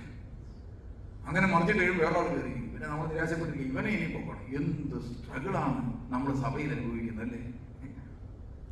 കസേരകൾക്ക് വേണ്ടി കസേര കളികൾ. നമ്മുടെ ആത്മീയ സംഘടനകളിലൊക്കെ ഇത് വളരെ, എനിക്ക് മർത്തോമാ സഭയെക്കുറിച്ച് എനിക്ക് കാര്യമായിട്ടൊന്നും അറിയത്തില്ല. എനിക്കറിയാവുന്നത് മർത്തോമാ സഭയുമായിട്ടുള്ള എൻ്റെ ഏറ്റവും വലിയ ബന്ധം എന്ന് പറയുന്നത് എൻ്റെ പല അധ്യാപകരും മർത്തോമാ സഭയിലെ അച്ഛന്മാരാണ് എന്ന് ഓർക്കാറുണ്ട്. കോശിയച്ഛൻ, അദ്ദേഹം മർത്തോമാ സെമിനാരി പഠിപ്പിച്ച ആളാണ്. അദ്ദേഹം ഞങ്ങളുടെ സെമിനാരി പഠിപ്പിക്കാൻ വരുമായിരുന്നു. ആ മനുഷ്യൻ പ്രിയമുള്ള 9 മണി എന്ന് പറഞ്ഞൊരു സമയമുണ്ടെങ്കിൽ 1 മിനിറ്റ് പോലും താമസിക്കാതെ അദ്ദേഹം വന്നാൽ കസേര വരും. 9 സെക്കൻഡ് കയറിയാൽ തന്നെ ഓ ലോർഡ് ജീസസ് എന്ന് പറഞ്ഞുകൊണ്ട് പ്രാർത്ഥന കൊടുക്കും. അപ്പൊ പിള്ളേർ വരുന്നതേ ഉള്ളൂ. നീ മിനിറ്റിനുള്ളിൽ ക്ലാസ് ആരംഭിക്കും. അപ്പൊ ഞങ്ങൾ ചോദിച്ചു, അച്ഛൻ ഇങ്ങനെ ഇതില്ല, കറക്റ്റ് ടൈമല്ലേ? അച്ഛനൊരു മറുപടി പറഞ്ഞു. എന്നെ അത് വല്ലാതെ ഞങ്ങൾ സ്വാധീനിച്ചു. അച്ഛൻ പറഞ്ഞു, സത്യത്തിൽ ഞാൻ നഷ്ടപ്പെടുത്തുന്ന ഓരോ സമയവും നിങ്ങളുടെ പൗരോഹിത്യത്തിലെ നഷ്ടമാണ്. അത് ദൈവരാജ്യത്തിൻ്റെ നഷ്ടമാണ്. അതുകൊണ്ട് ഞാൻ 1 മിനിറ്റ് നഷ്ടപ്പെടുത്തിയാൽ നിങ്ങൾക്ക് അത്രയും കുറവ് വരും. അത് ദൈവരാജ്യത്തിന് കുറവ് വരും. അത് ദൈവരാജ്യത്തിൻ്റെ വളർച്ചയ്ക്ക് കുറവ് വരും. അതുകൊണ്ടാണ് ഞാൻ എൻ്റെ മുഴുവൻ എഫേർട്ട് കൊടുത്ത് നിങ്ങളെ പഠിപ്പിക്കുന്നത്. ഒരു അധ്യാപകൻ്റെ ഈ തീക്ഷ്ണത, മർത്തോമാ സഭയോടുള്ള എൻ്റെ ബഹുമാനം കുറേ കൂടെ വർദ്ധിപ്പിക്കാനിടയായിട്ടുണ്ട്. ആ അച്ഛൻ്റെ പൗലോസ്ലീഹയെ കുറിച്ചൊക്കെ ഞാൻ ഈ പൗലോസ് അപ്പോസ്തലന്റെ ലേഖനം എൻ്റെ ബൈബിളിൽ മുഴുവൻ പഠിച്ചിരിക്കുക. കാരണം എന്താ പറയുക, ഈ അച്ഛൻ പൗലോസ് അപ്പോസ്തലനെ കുറിച്ച് പ്രസംഗിച്ചിട്ട് കസേരയിൽ നിന്ന് ഇങ്ങനെ പൊങ്ങി അങ്ങോട്ട് എഴുന്നേറ്റ് നിന്ന് അച്ഛൻ സുവിശേഷ പ്രസംഗം നടന്ന പോലെയാണ് തിയോളജി ക്ലാസ്സിൽ. അപ്പോൾ ഞാൻ പറഞ്ഞു വന്നത്, പ്രിയമുള്ളവരെ, നമ്മുടെ ഓരോരുത്തരും ചിന്തിക്കുക. ചിലർക്ക് ദാഹങ്ങളാണ്, ചിലർക്ക് സ്നേഹത്തിന് വേണ്ടിയുള്ള ദാഹമാണ്. എന്നെ ആരും സ്നേഹിക്കുന്നില്ല, എന്നെ ആരും കരുതുന്നില്ല. സ്നേഹത്തിന്റെ പുറകെ കുറച്ച് പേര്, പണത്തിന്റെ പുറകെ കുറച്ച് പേര്, സ്ഥാനമാനങ്ങളുടെ പിന്നാലെ കുറച്ച് പേര്, പിന്നെ എന്തിൻ്റെയൊക്കെയോ പിന്നാലെ മനുഷ്യനോടുക. എന്തിനാ? ഉള്ളിലെ എംപ്റ്റിനെസ്, ഉള്ളിലെ ശൂന്യത, അതാണ് ഇതിൻ്റെ എല്ലാം പിന്നാലെ കൂടുന്നത്. എന്നിട്ടോ അവസാനം ഒന്നും കിട്ടാത്തവനായി, കഴിച്ചിട്ട് വീണ്ടും വിശക്കുന്നവനായി, വെള്ളം കുടിച്ചിട്ട് വീണ്ടും ദാഹിക്കുന്നവനായി, സ്നേഹം കിട്ടിയിട്ടും പിന്നെയും പറയുക, നിങ്ങൾ എന്നെ സ്നേഹിക്കുന്നുണ്ടോ? നിങ്ങൾ എന്നെ സ്നേഹിക്കുന്നതിൻ്റെ അടയാളം എന്താ? ചില ഭാര്യമാരെ കൊണ്ട് പൊറുതിമുട്ടിയ ഭർത്താക്കന്മാർ എന്ന് പറയും, ഇനി ഞാൻ എന്നാ ചെയ്യുന്നതെന്ന് എനിക്ക് അറിഞ്ഞു. ചെയ്യാവുന്ന രീതിയിലല്ല അവൾ പറയുന്ന ഇങ്ങനെ സ്നേഹിക്കണമെന്ന് പറയുമ്പോൾ അങ്ങനെ സ്നേഹിച്ചു വരും പറയാം, ഇങ്ങനെയാണ് സ്നേഹിക്കുന്നത്, ഞാൻ പറഞ്ഞിട്ട് വേണം നിങ്ങൾ സ്നേഹിക്കാൻ. എന്നും പ്രശ്നമാണ്. എന്താണെന്നറിയോ? ദൈവരാജ്യവും ദൈവസ്നേഹവും പരിശുദ്ധാത്മാവ് ഉള്ളിലില്ലാത്തതിൻ്റെ ലക്ഷണമാണ് ഈ കാണുന്നതൊക്കെ. എന്ന് പറഞ്ഞാൽ ഇങ്ങനെയൊക്കെ ഉള്ളവർ മനസ്സിലായിക്കൊള്ളുക, നിങ്ങൾ ഇനി നരകത്തിൽ പോകാൻ്റെ ആവശ്യമില്ല, ഓൾറെഡി നരകത്തിലാണ്. ഇനി പോകാനൊന്നുമില്ല, നമ്മൾ നരകത്തിലാണ് കിടക്കുന്നത്. ഒന്നിലും സംതൃപ്തിയില്ലാതെ, സന്തോഷമില്ലാതെ, സമാധാനമില്ലാതെ ജീവിക്കാന്ന് പറഞ്ഞാൽ ഇനി വിധി ഉണ്ടാകേണ്ട, അന്ത്യവിധിയും വേണ്ട, നമുക്ക് കർത്താവ് വരേണ്ട ആവശ്യമില്ല, നമ്മൾ ഓൾറെഡി നരകത്തിലാണ്. ഇനി ഇതിൽ കൂടുതൽ എങ്ങോട്ട് പോകാൻ? അതുകൊണ്ട് തൊട്ടടുത്താണ് സ്വർഗരാജ്യം. അത് ആ അബ്രഹാമും ലാസറും അനുഭവിക്കുക. നമ്മളെ തേടി കുഴിയൊക്കെ നികത്തണം, ബന്ധങ്ങളെ നേരെയാക്കണം. ദൈവരാജ്യം കിട്ടാൻ വേണ്ടി ചെയ്യണം, ബന്ധങ്ങളെ നേരെയാക്കണം. എൻ്റെ 16-ാമത്തെ വയസ്സിൽ എൻ്റെ പിതാവ് ഒരു വലിയ പോലീസ് ഉദ്യോഗസ്ഥനായിരുന്നു, ഒരു ഹെഡ് കോൺസ്റ്റബിളായിരുന്നു. ഒരു കള്ളനോട്ട് പ്രതിയെ പിടിക്കുമ്പോഴാണ് അയാളുടെ കയ്യിലുള്ള തോക്കുകൊണ്ട് അയാൾ വെടിവെച്ച് 16-ാമത്തെ വയസ്സിൽ പിതാവ് മരിച്ചു. സത്യത്തിൽ എൻ്റെ ജീവിതത്തിലെ ഏറ്റവും വലിയ ഒരു ദുഃഖമായി ഇതിങ്ങനെ കിടക്കുകയാണ്. എൻ്റെ മനസ്സിൽ ഇയാളെ എങ്ങനെ കൈ കെട്ടിയാൽ ഇയാൾക്കിട്ട് ഞാൻ ഒരെണ്ണം കൊടുക്കണമെന്നുള്ള ചിന്തയൊക്കെ ഉണ്ടായിരുന്നു. ചിന്തയുള്ളതുകൊണ്ട് ഞാനിത് ഡയറിക്കകത്ത് അറിയാതെ എഴുതി വെച്ചു. ഇത് നമ്മുടെ ചേട്ടച്ച ഇത് പരിശോധിച്ച സമയത്ത് എൻ്റെ പേഴ്സണൽ ഡയറി പരിശോധിച്ചപ്പോൾ ഞാൻ ഇതിനകത്ത് എഴുതി വെച്ചു, എന്താണ്, ഇവനെ എന്നെങ്കിലും എൻ്റെ കൈ കിട്ടുമെന്ന് ഞാൻ ശരിയാക്കും. അപ്പോൾ ഞങ്ങളുടെ അമ്മയ്ക്ക് റിപ്പോർട്ട് ചെയ്തു, ഇവൻ ഇങ്ങനെയൊക്കെ അവന് ചില പ്രത്യേക സ്വഭാവത്തിലാണ് പോകുന്നത്. അവൻ്റെ മനസ്സിൽ വേറെ ആളുടെ കിടപ്പുണ്ട്. ഞങ്ങളുടെ അമ്മ സുന്നോദോസ് വിളിച്ചു കൂട്ടി. അപ്പോൾ അന്ന് പോലീസ് ഉദ്യോഗസ്ഥൻ എന്ന നിലയിൽ മരിച്ചതുകൊണ്ട് ഒരാൾ പോലീസിലേക്ക് സത്യത്തിൽ ജോലി കിട്ടണം. എനിക്കായിരുന്നു കിട്ടേണ്ടത്. അങ്ങനെ കിട്ടിയിരുന്നെങ്കിൽ ഞാനിപ്പോൾ ഈ നിൽപ്പോൾ നിൽക്കുന്നില്ല. വല്ല DYSP എൻ്റെ കൂടെ പഠിച്ചവരൊക്കെ DYSPമാരുണ്ട്. ഞാൻ ഏതെങ്കിലും സ്ഥലത്ത് നല്ല SP ഒക്കെ ആയിട്ടിരിക്കില്ല. ഞാനിപ്പോൾ ഈ പരുവത്തിനായി പോയത് അങ്ങനെ ഒരു റിപ്പോർട്ട് കിട്ടിയതുകൊണ്ട്. അതുകൊണ്ട് ഞങ്ങളുടെ അമ്മ പറഞ്ഞു, ഇവനെ പോലീസിലേക്ക് വിടണ്ട, ഇവൻ വല്ല അവിവേകം കാണിക്കും, അതുകൊണ്ട് ഇവൻ പഠിച്ച് വേറെ എന്തെങ്കിലും ആകട്ടെ. അങ്ങനെയാണ് എനിക്ക് ഗവൺമെൻറ് ജോലി നഷ്ടപ്പെട്ടത്. പിന്നെ അവസാനം കർത്താവ് ദൈവരാജ്യത്തിൽ ഉദ്യോഗം നൽകി കിട്ടും. അതുകൊണ്ട് എൻ്റെ ലൈഫിൽ ഏറ്റവും വലിയ സന്തോഷം എന്താണെന്നറിയുമോ? ഉപാധികളില്ലാതെ ക്ഷമിക്കാൻ പഠിപ്പിച്ച ക്രിസ്തുവിനെ കൊണ്ട് എനിക്ക് എൻ്റെ പിതാവിനെ വധിച്ച വ്യക്തിയോട് ഉപാധികളില്ലാതെ ക്ഷമിക്കാൻ പറ്റി എന്നുള്ളതാണ് എൻ്റെ ലൈഫിലെ ഏറ്റവും വലിയ വിജയമായിട്ട്. അതുകൊണ്ട് എല്ലാവരോടും ക്ഷമിക്കാൻ പറ്റുന്നുണ്ട്. അതുകൊണ്ട് നിങ്ങളുടെ മനസ്സിലെ ബന്ധങ്ങൾ മുറിഞ്ഞു കിടപ്പുണ്ടെങ്കിൽ അത് ദൈവരാജ്യ സംസ്ഥാപനത്തിന് തടസ്സമാണെന്ന് തിരിച്ചറിഞ്ഞുകൊണ്ട് നമുക്ക് അതിൽ നിന്ന് പിന്മാറാം. നമുക്ക് കണ്ണുകളടച്ച് ഒരു നിമിഷം പ്രാർത്ഥിക്കാം. ദൈവമേ, നിങ്ങളുടെ അനന്ത സ്നേഹത്തെയും കാരുണ്യത്തെയും ഓർത്ത് ഞങ്ങളെ സ്തുതിക്കും. ദൈവരാജ്യത്തിലേക്ക് വിളിക്കപ്പെട്ടവരാണ് ഞങ്ങൾ. പക്ഷേ ഞങ്ങളുടെ ജീവിതത്തിൽ ദൈവരാജ്യ അനുഭവം ഏറ്റവും ചെറിയവൻ്റെ മുഖത്തേക്ക് നോക്കുമ്പോഴാണ്. ഞങ്ങളുടെ ദൈവത്തോടുള്ള ബന്ധം എന്ന് പറയുന്നത് ഏറ്റവും ചെറിയവരോടുള്ള ബന്ധമാണ്. അതുകൊണ്ട് ബന്ധങ്ങളെ പുനഃസ്ഥാപിക്കുന്ന അങ്ങയുടെ അനന്ത സ്നേഹവും പരിശുദ്ധാത്മാവിൻ്റെ ശക്തി ഞങ്ങൾ നൽകണമെന്ന് പ്രാർത്ഥിക്കുന്നു. പിതാവിൻ്റെയും പുത്രൻ്റെയും പരിശുദ്ധ റൂഹായുടെയും നാമത്തിൽ തന്നെ ആമേൻ.